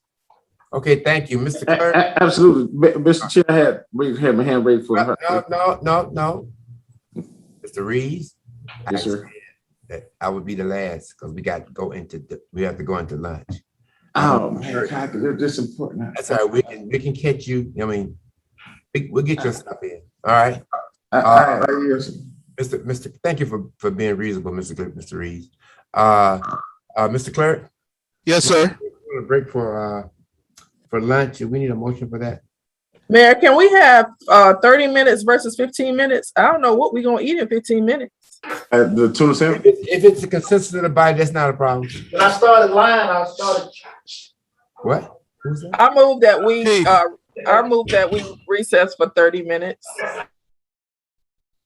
There a second? So move. Okay, been properly moved to second. Any question about that? Hearing none, what time will we be back? I mean, wait a minute, let me vote. Hearing none, vote please, Mr. Clerk. Roll call vote to recess for 30 minutes. Councilmember Rao.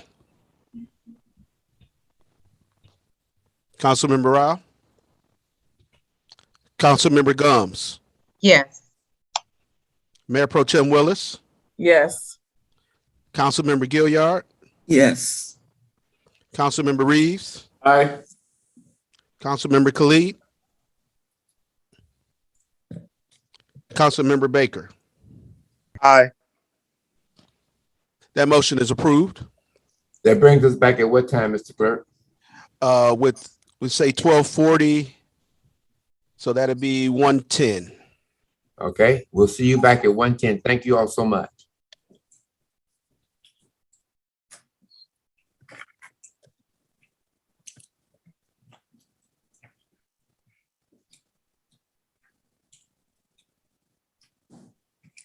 Recording